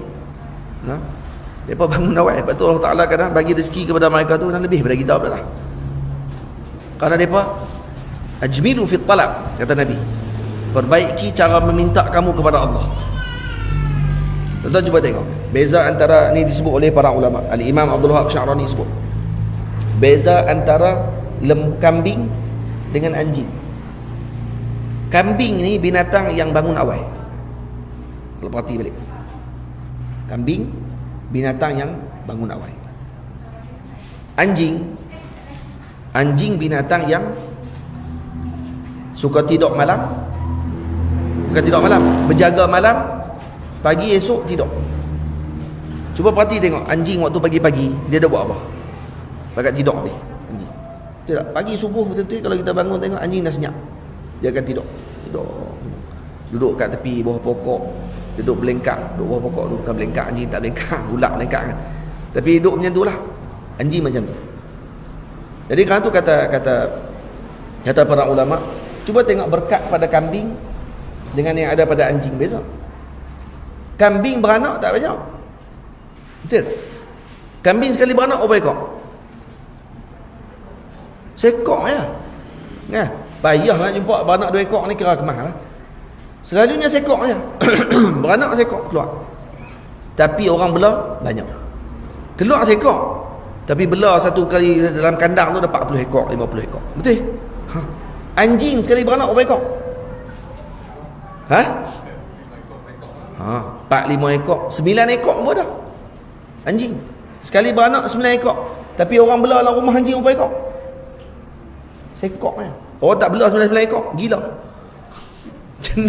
Penuh tak anjing dalam rumah. Anjing beranak 9 ekor, tapi orang bela sekor je. Kambing beranak sekor je, tapi orang bela 40 ekor. Kenapa? Kerana barakah. Ini kata ulama, sebab kambing ni berkat. Kerana tu dibela banyak. Dan disebabkan kerana anjing tidak berkat, maka tak dibela banyak-banyak, bela sekor je kalau dalam satu rumah. Kalau orang tu bela lah. Jangan bela anjing kalau tak ada sebab. Nak jaga kebun, nak jaga rumah dan sebagainya tak ada masalah. Dia panggil kalbun hiraf. Kalbun hirasah ni boleh, tak ada masalah. Dibenarkan dalam syarak. Nabi pernah berniat untuk membunuh anjing. Satu hari ada anjing duduk bawah katil Nabi SAW. Kemudian bila Nabi janji dengan Sayyidina Jibril pada hari itu nak jumpa, Sayyidina Jibril janji nak datang. Tengok, terlambat. Sayyidina Jibril terlambat. Nabi pun pelik, kenapa Sayyidina Jibril terlambat? Biasa dia tak takkan terlambat. Jadi Nabi keluar tengok Sayyidina Jibril duduk kat luar. Nabi tanya, kenapa tak masuk? Sayyidina Jibril kata, kerana ada anjing dalam rumah kamu. Rupanya duduk tengok tu ada anak anjing. Anak anjing tu dia masuk dalam rumah Nabi. Dia takut, duduk bawah katil Nabi SAW. Jadi dihalau anjing tadi keluar. Dan waktu tersebut, kata Maulana Syekh Ali Jum'ah dalam riwayat sebut, Nabi berkehendak untuk membunuh semua anjing. Kenapa? Kerana ada wujudnya anjing menyebabkan malaikat tak masuk rumah. Kemudian waktu tu jugalah Allah Subhanahu Wa Taala wahyukan kepada Sayyidina Jibril alaihi salam, yang menyebutkan kepada Sayyidina Rasul, wahai Sayyidina Rasul sallallahu alaihi wasallam, anjing ini juga makhluknya Allah Subhanahu Wa Taala. Kalau kamu berkeinginan untuk dihancurkan ke semua tersebut, maka akan rosak ekosistem alam ini. Perlu kepada mereka juga ada di dalam muka bumi. Barulah Nabi sallallahu alaihi wasallam membenarkan pada waktu tersebut ada anjing yang dibenarkan dalam penggunaan kita. Ada anjing untuk apa dia panggil kalbun muallam, dia panggil. Bukan kalbun muallim. Baca silap jam tu. Kalbun muallim itu kambing, anjing tok guru dia panggil. Bukan. Kalbun muallim maksudnya anjing tok guru. Mana pula anjing jadi tok guru ni? Kalbun muallam. Muallam maksudnya daripada anjing yang diajar, anjing yang dilatih. Maksudnya kalau kita masuk dalam hutan cari kijang, pelanduk apa semua, guna anjing. Anjing itu pergi bau, kita pun pergi liga binatang tadi. Boleh dibenarkan. Tapi ada syarat pula lah anjing kalbun muallam ni. Kalau kita tembak binatang tersebut, anjing tadi pergi jaga binatang tadi, kalau dia makan, kalau kita pergi tengok, dia duk tokak dah makanan tadi. Kalau dia tokak nak bawa mai kat tuan tak apa. Ni dia tokak setengah makan kat dia. Kita kata, ya ni tak habis ngaji gini. Dia makan kat dia. No, bukan dia bagi kat tuan dia makan kat dia. Ni tak boleh. Tapi kalau kita pergi tengok ada anjing orang lain dekat anjing, dekat binatang yang kita sembelih tadi, ataupun yang kita lepaskan anjing kita pipi tokak binatang tu tak mau bagi lari, mati binatang tadi. Macam mana? Maka pipi tengok anjing kita yang kita lepas tadi, yang duduk dekat sebelah binatang tersebut, maka kata para ulama hukumnya halal dimakan. Kerana kita dah lepaskan anjing tadi dengan bismillah. Tapi kalau tengok ada anjing orang lain, maka kata ulama tak boleh. Kenapa? Kerana Nabi SAW sebut, yang kamu lepas tu Anjing kamu bukan anjing dia. Yang kamu baca bismillah ke anjing kamu, bukan anjing dia. Anjing orang lain tadi ni bukan kamu baca bismillah kat dia. Maka tak boleh dimakan pada waktu tersebut. Ini banyaklah hukum hakam berkenaan dengan kalbun muallam. Ada kalbun hirasah. Kalbun hirasah kambing, anjing untuk jaga kebun, anjing untuk jaga rumah dan sebagainya, dibenarkan dalam Islam. Tapi kalau bela saya saja, bela main-main syok-syok duduk dalam rumah, nak pergi peluk-peluk macam orang Allah duk buat ni, dia rasa kalau bela anjing ni jadi berprestis pula, dia kata. Nampak macam gagah, hebat sebelah anjing. Anjing pula tak lekeh-lekeh. Syepit mahal-mahal, besar tinggi-tinggi, tokak orang mampu itu. Anjing hak garang tu, besar-besar tinggi-tinggi tu. Bela anjing macam tu. Tujuannya apa? Bukan untuk jaga rumah, tapi untuk nak berseronok dengan dia. Bukan anjing syepit tu untuk menjaga rumah biasanya. Anjing tu anjing garang, anjing polis. Tapi kalau kata anjing yang duduk dalam rumah ni, anjing apa? Kalau anjing tu, kalau pencuri masuk gelak tengok dia. Itu hak jenis berbulu, ada kat tengkok, ada bulu kat kaki sikit. Itu bukan nak jaga rumah. Tu tuan dia kena jaga dia. Bukan dia jaga tuan dia. Nyalak pun kucing bunyi kuat lagi pada dia. Hak jenis tu kalau bela, kata Nabi SAW, orang yang dalam rumahnya ada benda tersebut, maka setiap hari akan berkurangan pahalanya sebanyak 1 khirak. 1 khirak ni adalah timbangan emas. Timbangan emas yang digunakan pada zaman dahulu. Maksudnya pahala dia akan berkurang. Macam duit emas dia berkurang. Kita ada 100 ringgit je, 100 dinar, banyak tu. Tapi bela anjing 1 hari, tiap-tiap hari kurang 1 dinar. 1 dinar. Pas 1 hari bankrupt. Tak ada apa. Macam itulah bandingan pada orang yang bela anjing tanpa sebab yang dibenarkan tadi. Jaga-jaga. Apa kaitan dengan anjing dengan perbincangan kita ni? Bincang kita tadi ni berkat yang Allah Ta'ala bagi kepada kambing. Kenapa? Karena mereka bangun awal pagi. Beza dengan anjing, malam bangun, siang tidur. Pagi-pagi awal itu tidur. Tu jangan tiru kehidupan anjing, tirulah kehidupan kambing. Itu maksudnya. Baik, kita sampai ke berapa ni? Sampai ke 11. Boleh kan? Boleh lagi ke ni? Nampak macam nak pergi kanak dah tu? Boleh ke? Boleh. Boleh, tak apa. Nampak macam kalau saya pun siap pula kan. Dia kata ustaz ni dapat mic tak ingat orang ni. Baik. Kunci kedua, bertawakal kepada Allah. Ini kunci yang kedua. Kena tawakal kepada Allah Subhanahu wa taala. Saya sebut ni, yang bertawakal padanya dicintai, kesedihan, kesusahan diubati. Orang yang bertawakal kepada Allah Subhanahu wa taala, dia akan diubat segala kesedihan dan kesusahan. Sebab tu kita ni nak mau bagi sedih, tawakal. Kenapa kita sedih dengan rezeki kita? Karena kurangnya tawakal. Tawakal bukan tunggu saja. Ada sebahagian hamba Allah Ta'ala dilihat oleh Sayyidina Umar, duduk saja tunggu rezeki mai kat dia. Kemudian Sayyidina Umar tanya, mana antum? Kamu ni semua ni siapa dia ni? Nahnu mutawakkilun, kata dia. Kata puak-puak ni, kami ni golongan yang bertawakal kepada Allah. Sayyidina Umar kata, la antum laisu minal mutawakkilin, antum mutaakilin. Faham? Antum mutaakilun. Mutaakilun dia duk tunggu nak makan ya. Bukan tawakal, tunggu nak makan. Tunggu mai buang subat lah masuk dalam mulut baru dia kira tawakal. Tak, tawakal bukan macam tu. Lepas tu tawakal ni, kata ulama, ambil balik hadis yang disebutkan di dalam yang Nabi sebut dalam hadis. Nabi kata apa? Lau tawakkaltum haqqa tawakkulih la razaqakum kama narzuqut tayr. Kalau kamu bertawakal dengan sebenar-benar tawakal kepada Allah, kami akan rezekikan kamu seperti burung kami rezekikan. Taghdu khimasa wa taruhu bitana. Burung-burung ni waktu pagi dia keluar dalam keadaan perutnya kosong, balik petang perutnya penuh. Baik, apa dia kita boleh ambil pada hadis ni? Yang pertama, burung buat kerja. Itu yang pertama. Yang pertama dia keluar awal pagi. Tu burung. Dan burung disebut oleh Allah bertawakal. Lau tawakkaltum haqqa tawakkulih. Kalau kamu bertawakal sungguh-sungguh tawakal, la razaqakum kama narzuqut tayr. Kami akan rezekikan kamu seperti burung kami rezekikan mereka dengan dengan makanan mereka. Maknanya apa di sini?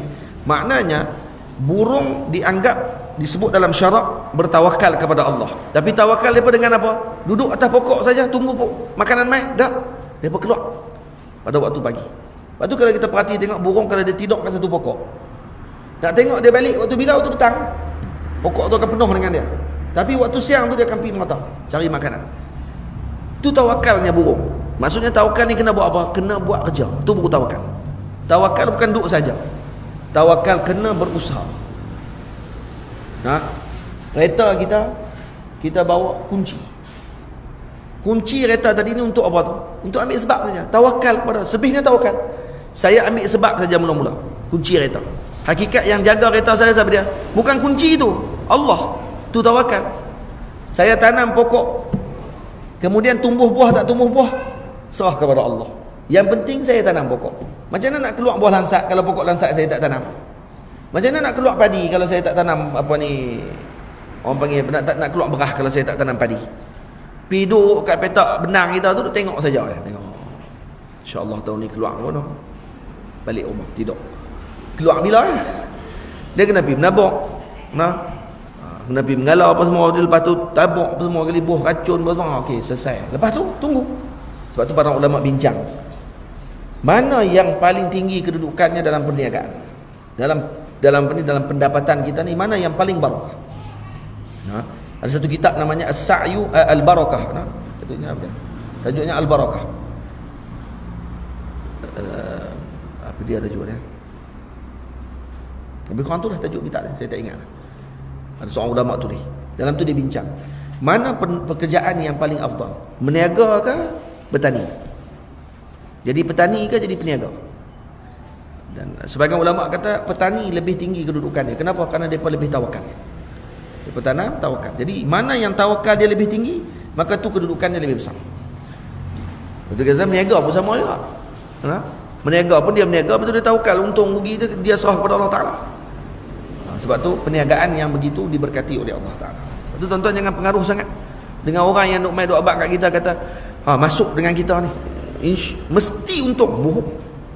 Masuk mesti untung 200%. Nak bohong apa? Meniaga apa mesti untung ni? Kalau meniaga kan main saham kan mesti ada turun naik. Mana ada main saham lepas tu kerja duk naik tak turun-turun. Ni pelik ni. Ni ada gharar, ada masalah, penipuan boleh jadi. Dia kata tak, kita berniaga elok, lepas tu dia naik dah betul. Kemah sangat kau. Berniaga mesti ada turun naik. Mesti ada kita punya panggil apa? Risiko yang kita akan hadapi. Mengenai dia akan rugi, dia akan jatuh sekejap, dia akan naik balik. Itu berniaga. Untuk kita buat apa? Untuk kita tawakal dengan Allah Subhanahu Wa Taala. Itu saja. Jadi tawakal tu macam tu. Burung keluar pada waktu pagi, balik pada waktu petang. Kalau kamu tawakal seperti burung tawakal, kami akan rezekikan kamu macam burung. Dan bila rezeki macam burung apa dia? Qanaah. Cukup. Burung balik dalam keadaan apa? Penuh perut. Keluar kosong perut. Dan cukup dengan apa yang ada. Sekarang ni kita tengok ada tak burung bawa balik beg? Tuan-tuan tengok. Burung bawa balik beg. Ada. Malam-malam tengok balik tu dia bawa balik satu beg padi. Kita esok tak keluar aku, tak larat. Burung tiap-tiap hari keluar. Buat kerja tiap-tiap hari. Betul? Itu dia. Lepas tu Allah Subhanahu Wa Taala suka dengan pekerjaan ada yadil muhtarif dia panggil. Nabi suka dengan kerja yang digunakan dengan tangan dia sendiri. Kerja yang dengan tangan ni disukai. Sebab tu para ulama kata juga orang-orang yang berniaga dengan orang-orang yang bertani dan juga perusahaan dan bertani ini lebih tinggi daripada hanya semata-mata berniaga saja. Kenapa? Karena kedua-dua guna tangan. Orang yang bertani guna tangan. Orang yang buat perusahaan pun guna tangan juga. Perusahaan kayu dan sebagainya dia guna tangan dia. Maka ni pun diberkati oleh Allah Ta'ala. Mencari duit dengan cara macam tu. Tapi berniaga dengan barang-barang dan sebagainya pun diberkati oleh Allah Ta'ala. Kalau kena jalan dia betul elok, tak ada masalah. Cuma mungkin dia kurang sikit dari segi penggunaan tangan dibandingkan dengan petani dengan orang yang menggunakan dengan cara orang panggil apa, dia punya kepakaran dia buat kayu dan sebagainya macam tu. Jadi khilaflah di kalangan ulama dalam bab tersebut. Yang penting kita tawakal kepada Allah. Kita tak pernah tengok lagi burung bawa balik beg penuh satu beg, esok tak keluar dah, seminggu burung tak keluar duduk atas pokok tu ya. Tak keluar, okey apa? Okey cukup dah kot. Burung pakai balik beg tak ada. Dan binatang ni binatang yang paling qanaah sekali. Binatang adalah makhluk Allah Taala yang qanaah, yang rasa cukup dengan apa yang ada. Betul. Apa Allahumma salli saya pergi ke Pulau Pangkor. Waktu di Pulau Pangkor Kami tengah duk buka apa ni, duk sarapan pagi. Satu ayah masih ada lagi lah. Kami pergi satu keluarga. Kemudian ni beberapa tahun yang lepas lah. Tu saya pun duk tengah makan tu tengok ada seorang ni jual ikan. Di atas dia punya meja ikan tu. Dia jual ikan segar ni. Lepas tu tengok ada kucing lompat naik. Kucing tu lompat naik atas meja ikan. Kalau kita lah, kita bawa jenuh kucing tu. 1 kilometer kena tendang. Dak kucing tu lompat, tuan tu tak halau. Saya duk tengok, oi tak halau. Kucing tu pun duk pusing dekat meja tu. Dia biar, dia duk niaga ikan juga. Lepas tu kucing tu ambil sekok ikan. Ambil sekok kok dia nak marah. Dia katuk kepala ikan, kepala kucing tu kan. Tak, dia biar. Kucing tu pun ambil ikan tu sekok. Kenapa tuan tu buat macam tu? Saya bila tengok kata masya-Allah, patut dia berkat. Orang ramai beratok beli kat dia. Kira kerana apa? Mana tu rezeki kucing. Dan kita tahu pun kucing dia tak pegang plastik. Takat kita dah tengok tak ada lagi lah kucing tu dia ambil plastik, dia pegang, lepas tu pilih ikan. Ada tuan tengok. Kucing pegang plastik, dia pegang buah 5 ekor. Beda esok pun nak makan kali. Tak ada, dia ambil tu je. Lepas tu dia naik dia lagi, dia tak naik dah. Tapi cuba katok kepala dia tengok. Tak kira main lagi. Kita pun tension. Dah dia ambil sekok tu, lepas tu tak main dah. Dia makan sekok tu kenyang kat dia, habis selesai. Itu je kerja dia. Kata masya-Allah. Macam ni rupanya. Dan dia bagi yang elok. Kita macam mana kucing tak ambil kat rumah orang. Kita bagi tulang kat dia. Hak isi ambil kat kita. Isi ambil habis ikan. Tulang ambil kat dia. Lepas tu tengok kucing tu nak termuntah. Dia tahu, kucing ni. Hang yang bagi tulang, apa makan tulang tengok. Padahlah dia kucing. Oh ampun. Tu yang jadi macam tu kucing kita. Dia duk bagi makan tulang. Yang isi kita ambil kat kita. Tak idea macam tu. Betul tak? Bila saya tengok macam tu balik saya kata Allah, tawakal sungguh. Qanaah sungguh binatang. Macam tu, binatang. Dia tak ambil lebih-lebih. Kita tuan-tuan tengok di Afrika. Singa kalau dia ligan satu kawan kuda belang, dia dapat seekor, dia ligan lagi hak lain. Dah dia tak ligan dah.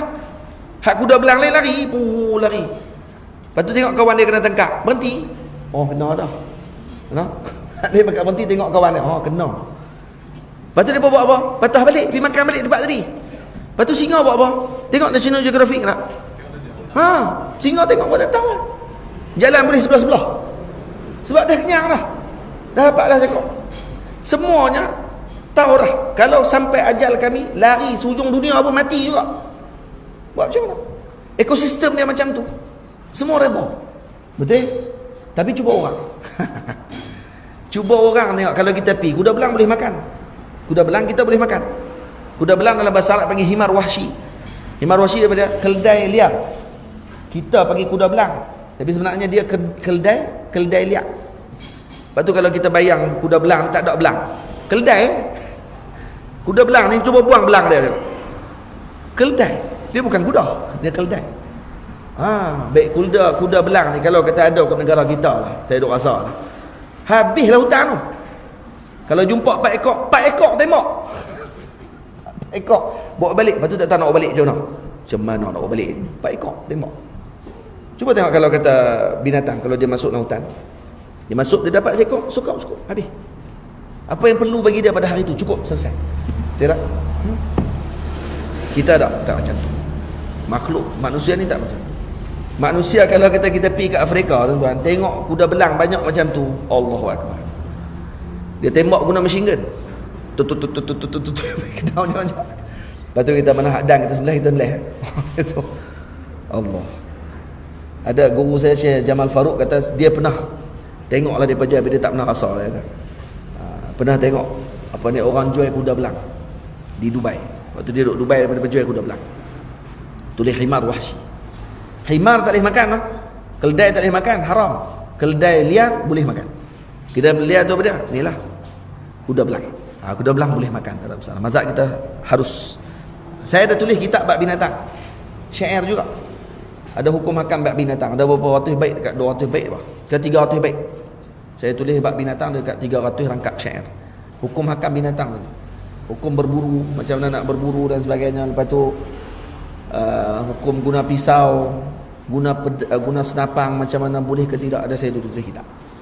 Kitab tu tak keluar lagi juga. InsyaAllah nanti akan keluar kitab. Keluar sekali dengan gambar sekali.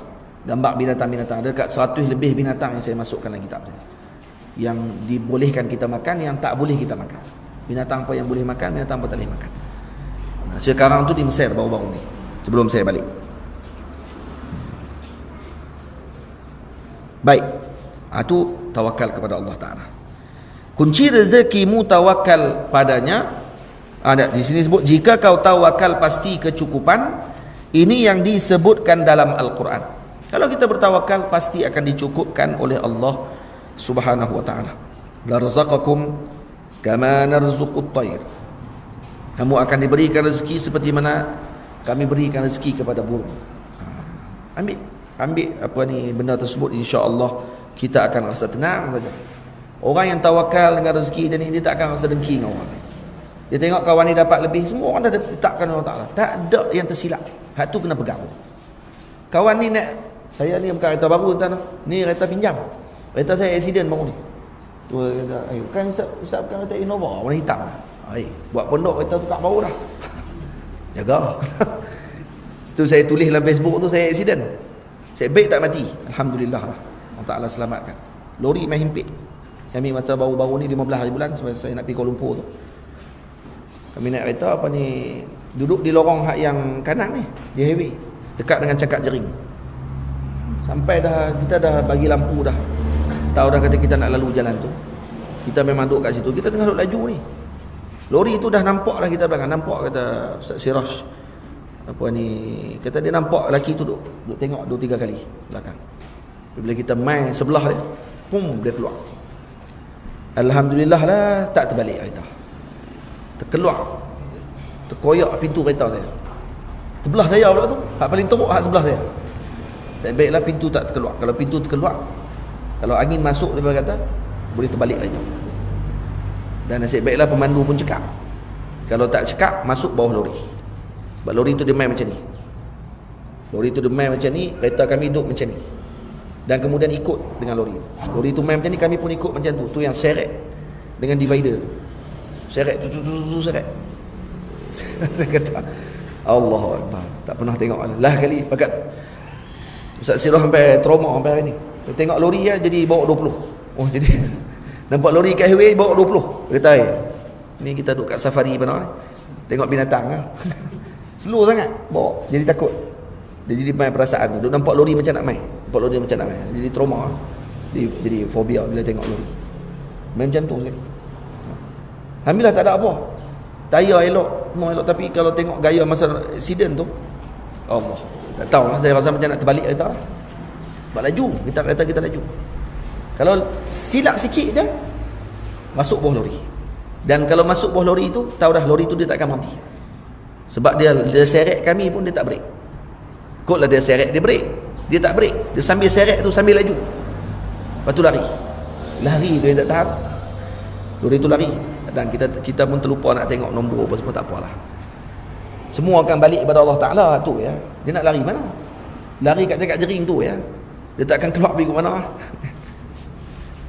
Buat laporan polis apa semua kali selesai, boleh jalan. Kereta boleh jalan. Jalan dengan tu, dengan pintu kereta terkopak. Boleh jalan sampai ke KL. Lepas tu ada ramai lah kawan-kawan kita di KL. Semua pakat nak semua pakat nak khidmat. Dia kata kami pun nak bagi ni. Bagi pinjam lah, bukan bagi terus. Kita duk harap bagi terus, dia bagi pinjam ya. Naik macam-macam lah tu ni kat KL. Velfire naik dah, BMW pun naik. Naik sat BMW, naik sat Velfire, sat naik Hilux, semua naik habis. Oh kita ada hikmah juga nak kereta pintu kopak ni. Boleh naik semua ke tidak naik Innova ya. Jadi boleh naik semua. Ni depa bagi kereta ni berapa balik. Boleh pinjam lah, pinjam sebulan. Oh lah, moga-moga cepat kereta tu siap. Ha tu lah. Payah lah ni. Tengah buat pondok ni payah. Orang tengok macam-macam. Orang lah ni tak ada suuzon, tak ada husnuzon dah dekat tok guru, dia tak ada husnuzon. Sebab apa? Sebab ramai yang buat macam tu. Tu ya, sebab tu jadi tak suuzon. Sebab ramai yang ambil peluang memang buat macam tu semua. Jadi habis terpalit habis semua kat orang lain. Tengok tok guru pakai kereta baru dah. Tengok guna duit pondok dah ni. Oh betul dah. Habis tu tok guru nak jalan kaki. Tok guru jalan kaki. Dan dia kereta elok. Payah. Ada satu masjid dia kata, di satu tempat ni, daerah Habang tempat mana ni, dia akan buat main duit dah nak bagi kat pondok ni. Kalau Tok Guru main, tapi dia tengok kereta Tok Guru. Kalau kereta Tok Guru elok, dia kata tak peluang tak bagi duit. Kalau kereta Tok Guru huduh, baru dia bagi duit. Oh macam tu rupanya. Oh jenuh. Dah lah tempat tu jauh. Tok Guru tu nak pergi kena naik kereta haknya ni, brek pakai kaki. Hak berlubang kat tayar. Lepas tu brek pakai kaki ni macam Flintstone. Macam tu. Apa ni otak? La ilaha illallah. Dia main tan Tok Guru, dia kena naik kereta Datsun lama. Bawa sikit mampus. Bateri rosak. Lepas tu main tan hujan, jenuh. Slow. Tak slow apa? Naik habis fok. Berkabuslah kereta. Jenuh lak dengan tangan. Aircon tak boleh pakai. Dia nak macam tu. Baru qanaah. Baru zuhud dia kata. Zuhud kan macam tu. Imam Abu Hasan Syadzili, baju dia mahal, kuda dia mahal. Imam Abu Hasan Syadzili. Tapi dia orang paling zuhud. Zuhud ni apa dia? Zuhud bukan miskin. Tak. Zuhud ni dunia di hujung jari dia, bukan di hati dia. Itu maksud zuhud. Boleh? Kaya, tapi bukan dalam hati dia dunia ni. Apa yang dia dapat, ini juga milik kepada umat yang lain. Orang lain juga, orang soleh, nelayan ni orang soleh. Dia kata kalau kamu pergi ke negeri tu nanti jumpa abang saya, main salam kat dia. Pergi jumpa abang, kawan ni pergi sampai ke negeri tu, carilah abang kepada kawan ni. Tu dia beza. Si abang ni rumah macam istana. Ada pengawal lagi, ada pembantu rumah banyak. Bila masuk jumpa dengan pembantu rumah ni, jumpa dengan tuan rumah ni layan dengan baik abang kepada kawan ni lah. Sebelum dia balik, abang ni pesan, si kaya ni, dia kata pesan kat adik saya nanti, cukuplah dengan dunia tu. Oi, abang pula pesan, abang kaya, patutnya adik pesan kat abang, cukup-cukuplah dengan dunia tu. Dak ni abang pesan kat adik, cukuplah dengan dunia tu. Cukuplah dengan dunia tu, kata. Jangan bimbang sangat dengan dunia. Itu. Balik-balik dia pun cerita kat adik dia. Yang si kawan ni cerita, yang wali ni cerita kat kawan ni. Kata abang kamu pesan yang benda pelik kepada saya. Patutnya kamu yang pesan kat dia. Tak, dia pesan kat kamu. Dia kata cukup-cukuplah dengan dunia tu. Menangis si adik ni. Dia kata betul yang dia cakap. Kamu tengok dia dengan keadaan macam tu, tapi dunia tidak ada dalam hati dia. Dunia tak ada dalam hati dia. Faham? Yang kamu tengok keadaan aku macam sekarang, tapi dalam hati aku ni penuh dengan hammud dunia. Kebimbangan saya dengan dunia ni cukup banyak. Hari ni duduk fikir hari nak makan apa. Tak payah fikir. Tok Guru Haji Lah Bukit Lada cerita dekat saya, waktu dia pergi ke Mekah mengaji dengan kawan-kawan dia, sampai di sana jumpa dengan Pak Dai. Lepas daripada mengaji lama sikit, dalam beberapa bulan duduk sana, duit habis dah. Hak yang kewangan yang kawan-kawan pakat kumpul duit apa semua ni habis. Bila dah habis duit, ramailah pakat duk bagi cadangan, kata kena balik kau ni, balik cari duit balik, mai balik, pakai tak mai dah. Dia kata kena balik ni. Dia kata tak apa, kita pergi jumpa Tok Guru. Pergi jumpa dengan Tok Guru, dengan Pak Dai lah, pengarang kitab Al-Qur'ah tu. Pergi jumpa Pak Dai ni garang orang dia. Tok Guru Jilah kata memang garang pun lah. Tok Guru Saleh pun cerita selalu. Pergi tanya dia, ni mai buat apa? Dia, mai buat apa? Dia kata kami nak main bincang dengan Tok Guru ni. Kami ni duit pakat tak ada dah. Ada duduk cadang, kata macam nak kena balik aku, nak kena turun ke ni lah, tempat kita lah. Kita nak cari duit dulu, main balik kata. Padahal yang kata apa? Padahal yang kata nak tanya dia kata. Duk sakat duk jalan kok belah Mekah ni, dia kata. Ada nampak anjing mati tak? Ada nampak ada anjing mati tepi jalan? Mati kelaparan. Dia kata tak ada sakat ni. Anjing pun tak mati, dia kata. Anjing pun boleh hidup. Takkan hampa duduk sini nak mengaji boleh mati? Tak makan, dia kata. Pi depan Kaabah tu, dia kata. Doa depan Kaabah tu, dekat Multazam tu. Sangkut dekat situ, doa betul-betul. Ada yang tak ikut cakap, balik. Tok Guru kata ada yang balik juga. Tak ada apa.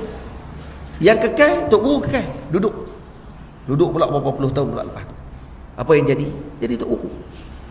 Tengok ada orang yang ikut cakap guru dengan yang tak ikut cakap guru. Beza. Orang yang yakin dengan rezeki Allah Ta'ala dengan yang tak yakin dengan rezeki Allah Ta'ala. Jangan bimbang. Rezeki ni Allah Ta'ala yang aturkan pada kita. Takkan tersalah. Tak ada istilah rezeki tersalah alamat ni, tak ada. Tak ada. Yang mana tetap kat kita, dapat kat kita. Orang yang tawakal dengan Allah Ta'ala, dia akan tenang, relax. Kalau tak ada rezeki kita, buatlah apa pun, tak akan dapat punya. takkan dapat, kerana itu bukan kita punya. Boleh faham? Kalau nasi duduk dekat pinggan depan kita, tak masuk dalam mulut kita lagi, bukan rezeki lagi. Masuk dalam mulut pun kalau tak ketelan dan tak jadi darah daging kita, bukan rezeki kita lagi. Duduk dalam mulut dah, anak main tepuk belakang, keluar balik nasi itu, oh punya tak rezeki dia.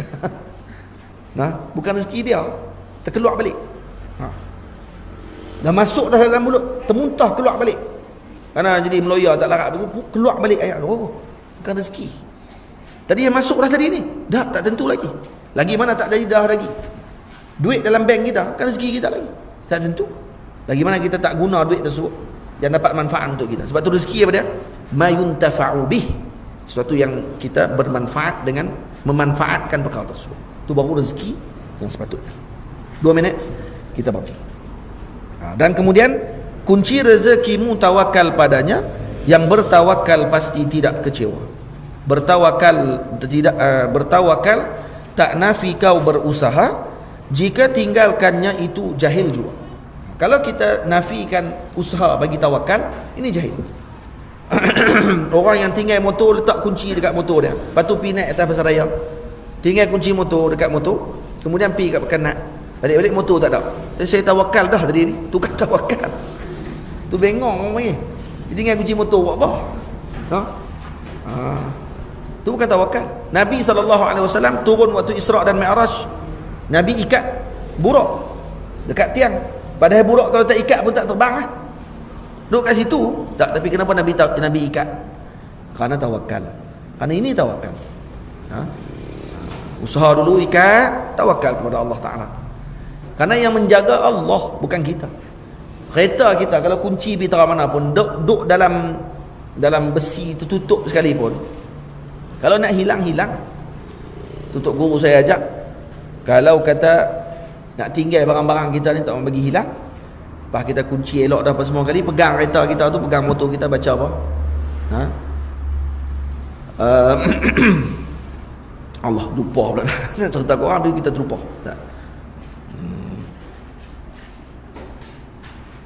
Allahumma salli ala Sayyidina Muhammad. Wa ma indakum yanfadu wa ma indallahi baqin. Baca tu. Wa ma indakum yanfadu wa ma indakum yanfadu. Yanfadu nafad, maksudnya akan hilang. Wa ma indakum yanfadu wa ma indallahi baqin. Mana yang ada di sisi Allah itu akan kekal. Pegang yang tu. Kalau motor kita sapu motor kita, wa ma indakum yanfadu wa ma indallahi baqin. Wa ma indakum yanfadu wa ma indallahi baqin. Baca doa. Pegang kereta kita, wa ma indakum yanfadu wa ma indallahi baqin. Baca yang tu. Insya-Allah tak hilang. Insya-Allah. Yakin tak akan hilang. Kalau pencuri nak mai tengok pun dia jadi tak berkenan. Dia jadi tak berapa nak seronok nak ambil. Tu apa ni, Allahumma salli ala Sayyidina Muhammad. Kena amalkan juga benda-benda yang macam tu. Saya ni pernah sekali waktu nak pergi ke Mesir, saya nak marah waktu tu, duit nak keluar tak boleh. Hari tu nak pergi dah, nak pergi ke Kuala Lumpur, tolak dengan ayah, dengan mak apa semua lain. Kami di Kuala Lumpur, di Al-Ustaz ni waktu tu. Saya guna kad bank saya HSBC, bawa masuk duit dalam HSBC. Jadi nak bawa keluar duit sikit, beda-beda nak dalam perjalanan ni. Rupanya kad saya dah expired, tak boleh nak guna dah di Malaysia, tapi boleh guna di Mesir. Kad tu 16 tahun dah. Orang dah tukar kad 4 kali dah.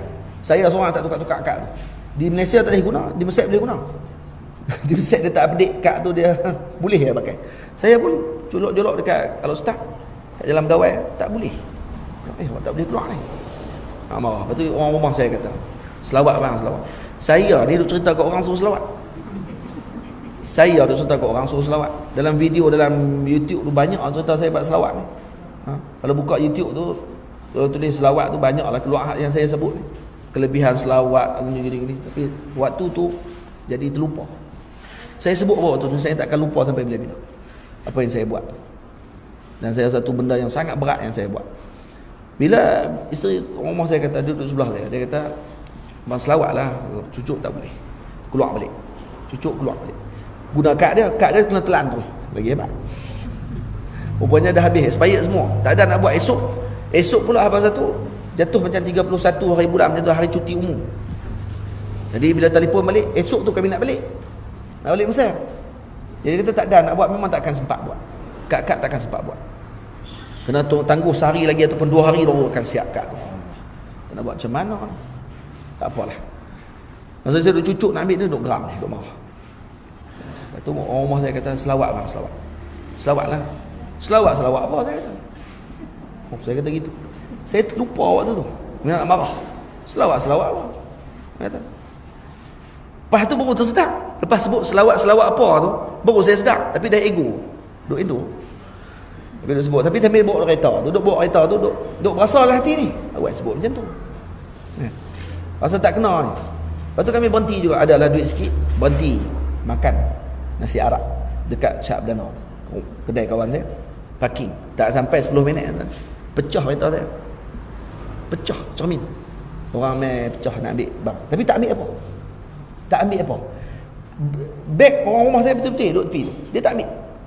Mungkin dia tak dan ambil kot. Tapi dah pecah dah cermin tu. Cermin dah pecah sebelah pemandu ni. Kemudian dah dia dah lipat elok dah cermin tu. Maksudnya lama juga kerja dia nak buat tu. Dia lipat cermin elok tak kat tepi pokok. Saya pergi tu tengok cermin dah lipat elok dah. Sebab kan buh tinted. Buh tinted kan dia jadi tak pecah derai kan tu. Dia lipat elok dah tak. Tapi tak ambil apa dalam kereta, alhamdulillah. Saya kata kalau saya tak taubat waktu tu dengan apa yang saya sebut, habis semua dalam kereta saya. Silap-silap kereta pun hilang. Tapi sebab masa dalam kereta tu lepas saya sebut selawat apa, masa tu baru saya awak sebut. Saya rasa bersalah sungguh pada malam tu. Dan malam tu juga jadi macam-macam. Bukan sekat kereta saya di Malaysia je pecah. Di Mesir pun pecah juga. Kereta saya ada juga di Mesir. Tanya adik saya. Pecah juga kereta saya di Mesir. Saya kata, ni baru sikit saja saya sebut. Saya baru sebut selawat apa. Selawat apa ya? Pecah habis dua-dua tu. Tu kalau saya lajak lagi daripada tu, dua-dua hilang kata. Jangan main-main lah. Dia lebih berat pada ujian orang yang duk cerita ke orang. Ini lebih berat lagi ujian dia. Sebab saya cerita ke orang kelebihan selawat. Lebihnya selawat ni apa dia? Pun jadi kat saya sendiri. Saya nak marah waktu tu. Bukan marah-marah ni dia terlupa. Lepas tu kita jangan marah sangat. Jangan bawa amarah kita ni. Tenang saja. Itu lazimkan selawat kepada Nabi SAW. Kena lazim selawat. Selawat ni akan tenangkan hati kita. Selawat ni saja yang akan bagi kita ni rasa tawakal kepada Allah Ta'ala. Takkan rasa gundah. InsyaAllah kita tak akan rasa sedih. Kita tak akan rasa kurang. Kita akan rasa lebih. Tak akan bagi je rezeki dengan jalan yang kita tak akan sangka-sangka. Jangan kurang selawat sehari 100 kali. Saya sebut tadi tak habis. Amalan tadi saya sebut tak habis. Ni last. Habis dah. Tak mau cerita lah. Cukup tu. Cerita panjang-panjang tuan-tuan bukan ingat pun. Sama apa dia? Astaghfirullah 10 kali. Ni selepas maghrib, selepas subuh dengan selepas maghrib. Yang kedua apa dia? La ilaha illallah wahdahu la syarikalah. Macam kita buat selalu tu. Kemudian Allahumma ajirni minan nar. Allahumma ajirni, baca. Kalau ada tu imam di sini, baca Allahumma ajirni, pesan kat makmum semua kena baca. Pakat baca Allahumma ajirni, pakat minta masing-masing pada waktu tu. Jangan duk wakil kat tu imam ya. Tak, semua pakat baca masing-masing. Allahumma ajirni minan nar, Allahumma ajirni minan 7 kali baca. Maghrib, subuh. Subuh, maghrib. Lepas Allahumma ajirni minan nar, buat apa? Baca Fatihah. Lepas baca Fatihah, wa ilahukum ilahu wahidun la ilaha illahu. Kemudian baca Allahu la ilaha illahu wal hayyul qayyum. Baca ayat kursi. Jangan tinggal. Jadi ada musalsal bi qiraati ayatil kursi. Yang ni yang saya ambil dengan para guru saya, bersambung semua para guru ini baca ayat kursi selepas sembahyang. Dan kesemua mereka menyebutkan bahawa kami selepas mendengar hadis ini tidak lagi meninggalkan membaca ayat kursi setelah solat. Jadi saya ijazahkan juga kepada ibu ayah semua. Maksudnya bersambunglah kita dengan Nabi SAW pada bab amalan ayat kursi. Jangan tinggal selepas solat baca ayat kursi. Semua solat. Ayat kursi jangan tinggal selepas semua solat, jangan tinggal. Tapi yang khusus subuh ni baca ayat kursi. Selepas ayat kursi baca apa? Selepas ayat kursi baca laqad ja'akum rasulun min anfusikum azizun 'alaihi ma 'anittum harisun 'alaikum bil mu'minin raufur rahim. Fa in tawallaw faqul hasbiyallahu la ilaha illahu 'alaihi tawakkaltu wa huwa rabbul 'arsyil 'azim. Baca yang tu sekali, kemudian baca sallallahu alaika ya Rasulullah, sallallahu alaika ya Rasulullah, sallallahu alaika ya Rasulullah. Baca 3 kali. Ini amalan Al-Imam Shibli radhiyallahu ta'ala anhu. Al-Imam Shibli mengamalkan perkara ni puluhan tahun. sehingga diberikan anugerah oleh Allah, Nabi SAW datang peluk dia dan cium dia dengan amalan ni. Jangan tinggal amalan laqad ja'akum. Dan ada sebahagian para guru sebut kepada kita, siapa yang sering mengamalkan laqad ja'akum selepas sembahyang, ni live kan? Live kan? Ni live kan? Live ni itulah. Tapi tak apalah, sebut bila. Ramai kau orang tengok ni. Tak ramai bagaimana? Laqad ja'akum ni, siapa yang beramal dengan dia, insya-Allah dia akan tahu bila dia nak. Dia akan rasa bila dia nak mati. Kalau dia nak mati, dia akan merasa. Kita tak tahu bila kita nak mati. Allah Ta'ala yang tahu. Tapi Allah Ta'ala akan bagi kita perasaan. Kita duk rasa macam kita nak mati dah. Siapa yang beramal dengan ayat ni, jangan takut. Saya macam tu tak ada buat saya. Sayau kami. Kita tahu nak mati lagi. Lah, kongkong kita boleh bersedia. Kongkong kita akan bersedia ada hari itu dengan apa yang sepatutnya kita buat. Daripada kita tak tahu mati mengejut. Lagi berat. Betul tak? Jangan tinggal laqad ja'akum. Laqad ja'akum rasulun min anfusikum azizun 'alaihi ma 'anittum harisun 'alaikum bil mu'minin raufur rahim. Fa in tawallaw faqul hasbiyallahu la ilaha illa huwa 'alaihi tawakkaltu wa huwa rabbul 'arsyil 'azim. Kemudian baca selawat sallallahu alaika ya Rasulullah, sallallahu alaika ya Rasulullah, sallallahu alaika ya Rasulullah 3 kali. Kemudian buat apa? Kemudian baca innallaha wa malaikatahu yusalluna 'alan nabi ya ayyuhalladzina amanu sallu 'alaihi wa sallimu taslima. Baca ayat tu. Kemudian Allahumma salli ala sayyidina Muhammad wa ala alihi wa sahbihi wa sallim. Baca selawat apa yang kita ingat. Kemudian baca apa? Baca 100 kali selawat dhamir. Allahumma salli alaihi, Allahumma salli alaihi, Allahumma salli alaihi, Allahumma salli alaihi, Allahumma salli alaihi, Allahumma salli alaihi 100 kali. Siapa yang buat macam ni, yang baca selawat dhamir selepas solat subuh dengan selepas solat maghrib dengan syarat baca ayat innallaha wa malaikatahu tadi, maka akan diperkenankan hajatnya 70 hajatnya di dunia, 30 hajatnya di akhirat. Sebab dia baca 100 kali selawat. Selawat tu antara selawat yang paling pendek dalam dunia setakat ni saya pernah jumpa. Selawat paling pendek dalam dunia setakat ni saya pernah jumpa. Setakat yang saya pernah jumpa. Allahumma salli alaihi. Pendek kan? Selawat ni kalau ibu ayah semua abang-abang kakak-kakak amalkan sehari 1000 kali, tak sampai 15 minit. Tak sampai 15 minit. 1000 kali. 10 minit je. Allahumma salli alaihi, Allahumma salli alaihi, Allahumma salli alaihi 1000 kali. Jadi kita boleh termasuk di kalangan orang-orang yang beramal dengan selawat sehari 1000 kali. Bukan senang selawat 1000 kali sehari. Boleh. Boleh buat kalau dengan amal selawat dhamir. Dia panggil selawat dhamir sahaja sebab alaihi kembali kepada hi itu saja, kembali kepada Nabi sallallahu alaihi wasallam. Boleh amalkan yang itu. Maghrib, subuh. Subuh, maghrib. Dua ni kena amalkan. InsyaAllah diperkenankan. Hajat kita 70 di dunia, 30 di akhirat. Itu kalau baca waktu subuh. Baca waktu maghrib pula 70 di dunia, 30 di akhirat. Makna dia apa dia? Kata Al-Habib Hussein Al-Qirid rahimahullahu ta'ala, seorang ulama besar wali Allah Ta'ala, dia kata apa? Cucu Nabi SAW, dia kata amatlah rugi orang yang tak beramal dengan selawat dhamir ni. Kalau lepas subuh dia tak baca 100 kali, lepas maghrib dia baca 100 kali. Sebab apa? Sebab 70 hajat dia di dunia diperkenankan, 70 lagi diperkenankan juga waktu maghrib. 70 campur 70 berapa? 140 hajat. Baik kita ni ada berapa hajat sangat sehari? Cuba sebut dengan hajat kita sehari ada banyak mana. Kadang terlupa kita. Ada 2-3 hajat kot kita duk berharap tu. Tak, 140 hajat sehari akan diperkenankan. Bayangkan tiap-tiap hari. Kalau tak diperkenankan lagi, maksud dia apa dah? Akan ditangguhkan. Hari ni 140, esok 140 lagi dah 280. Yang baru kita dapat, contohnya kita nak 2 saja. Ada lagi tu 278 lagi. Yang tak tu baru 2 hari. Bayangkan tiap-tiap hari diamalkan. Macam mana keadaannya? Dan 30 di akhirat. 30 pagi, 30 siang, 30 malam, 60 hajat di akhirat akan diperkenankan. Dan apa hajat kita di akhirat? Tak tersebut kita. Dan bayangkan kalau diamalkan pada setiap hari begitu. Jangan tinggalkan. Apa yang saya sebut ni jangan tinggalkan. Habis baca selawat dhamir, baru baca subhanallah. Subhanallah 33 kali. Allahu akbar 33 apa ni? Alhamdulillah 33 kali. Allahu akbar 33 kali. Kemudian tutup dengan Allahu akbar kabira walhamdulillah katsira subhanallah bukan wa asira dan sebagainya. Habis tamat benda tersebut, kemudian baca doa. Tak ada masalah. Boleh tak? Panjang ke? Tak panjang mana pun, pendek saja. Baik, saya ijazahkan kepada semua ibu ayah, abang-abang semua, kakak-kakak yang dirahmati Allah Ta'ala sekalian, untuk sama-sama kita beramal perkara tersebut.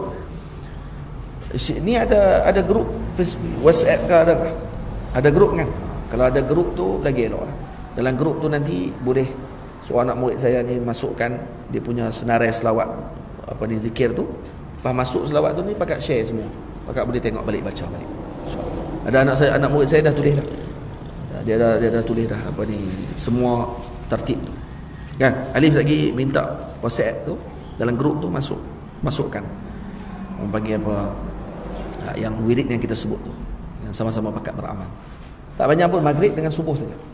Maghrib dengan subuh saja kita baca. Wassalamualaikum. Saya mohon ampun, mohon maaf kalau saya terkacar bahasa, terlajak dalam bicara saya kepada ibu ayah semua. Moga-moga kita dapat bertemu pada masa akan datang yang baik daripada Allah Subhanahu Wa Taala, yang lemah daripada diri kita sendiri. Doakan moga kitab ni, kitab yang saya baca ni tadi akan dicetak, insya-Allah. Cetak nanti kita akan baca dengan lebih lanjut, dan mungkin perlu pada syarahan sedikit. Nah, kitab ni perlu pada syarahan sedikit. Insya-Allah ada rezeki peluang kita akan bertemu lagi, kita akan baca lagi. Kalau dipanggil lagi saya nanti, saya akan baca yang sama juga. Kita akan teruskan kitab ni juga. Kalau ada masa lagi nanti lepas ni, kita susun balik, kita akan baca kitab yang sama juga. Jadi kita maksudnya boleh terarah lah sampai khatam kitab ni. Tak banyak pun, kitab ni lebih kurang 92 rangkap ya. Tak banyak. Ada 3 belah ataupun berapa belah ni kunci rezeki dia yang saya tulis ni. Ada 20 saja, 20 kunci rezeki. 20 kunci rezeki yang saya sebutkan dalam kitab ni. InsyaAllah ada rezeki peluang kita akan bertemu lagi. Wassalamualaikum warahmatullahi ta'ala wabarakatuh. Bismillahirrahmanirrahim. Alhamdulillahi rabbil alamin. Wassalatu wassalamu ala ashrafil mursalin wa ala alihi wa sahbihi ajma'in. Rabbana atina fid dunya hasanah wa fil akhirati hasanah wa qina adzaban nar. Rabbana hab lana min azwajina wa dhurriyyatina qurrata a'yun waj'alna lil muttaqina imama. Sallallahu ala sayyidina Muhammadin wa ala alihi wa sahbihi wa ajma'in. Walhamdulillahi rabbil alamin.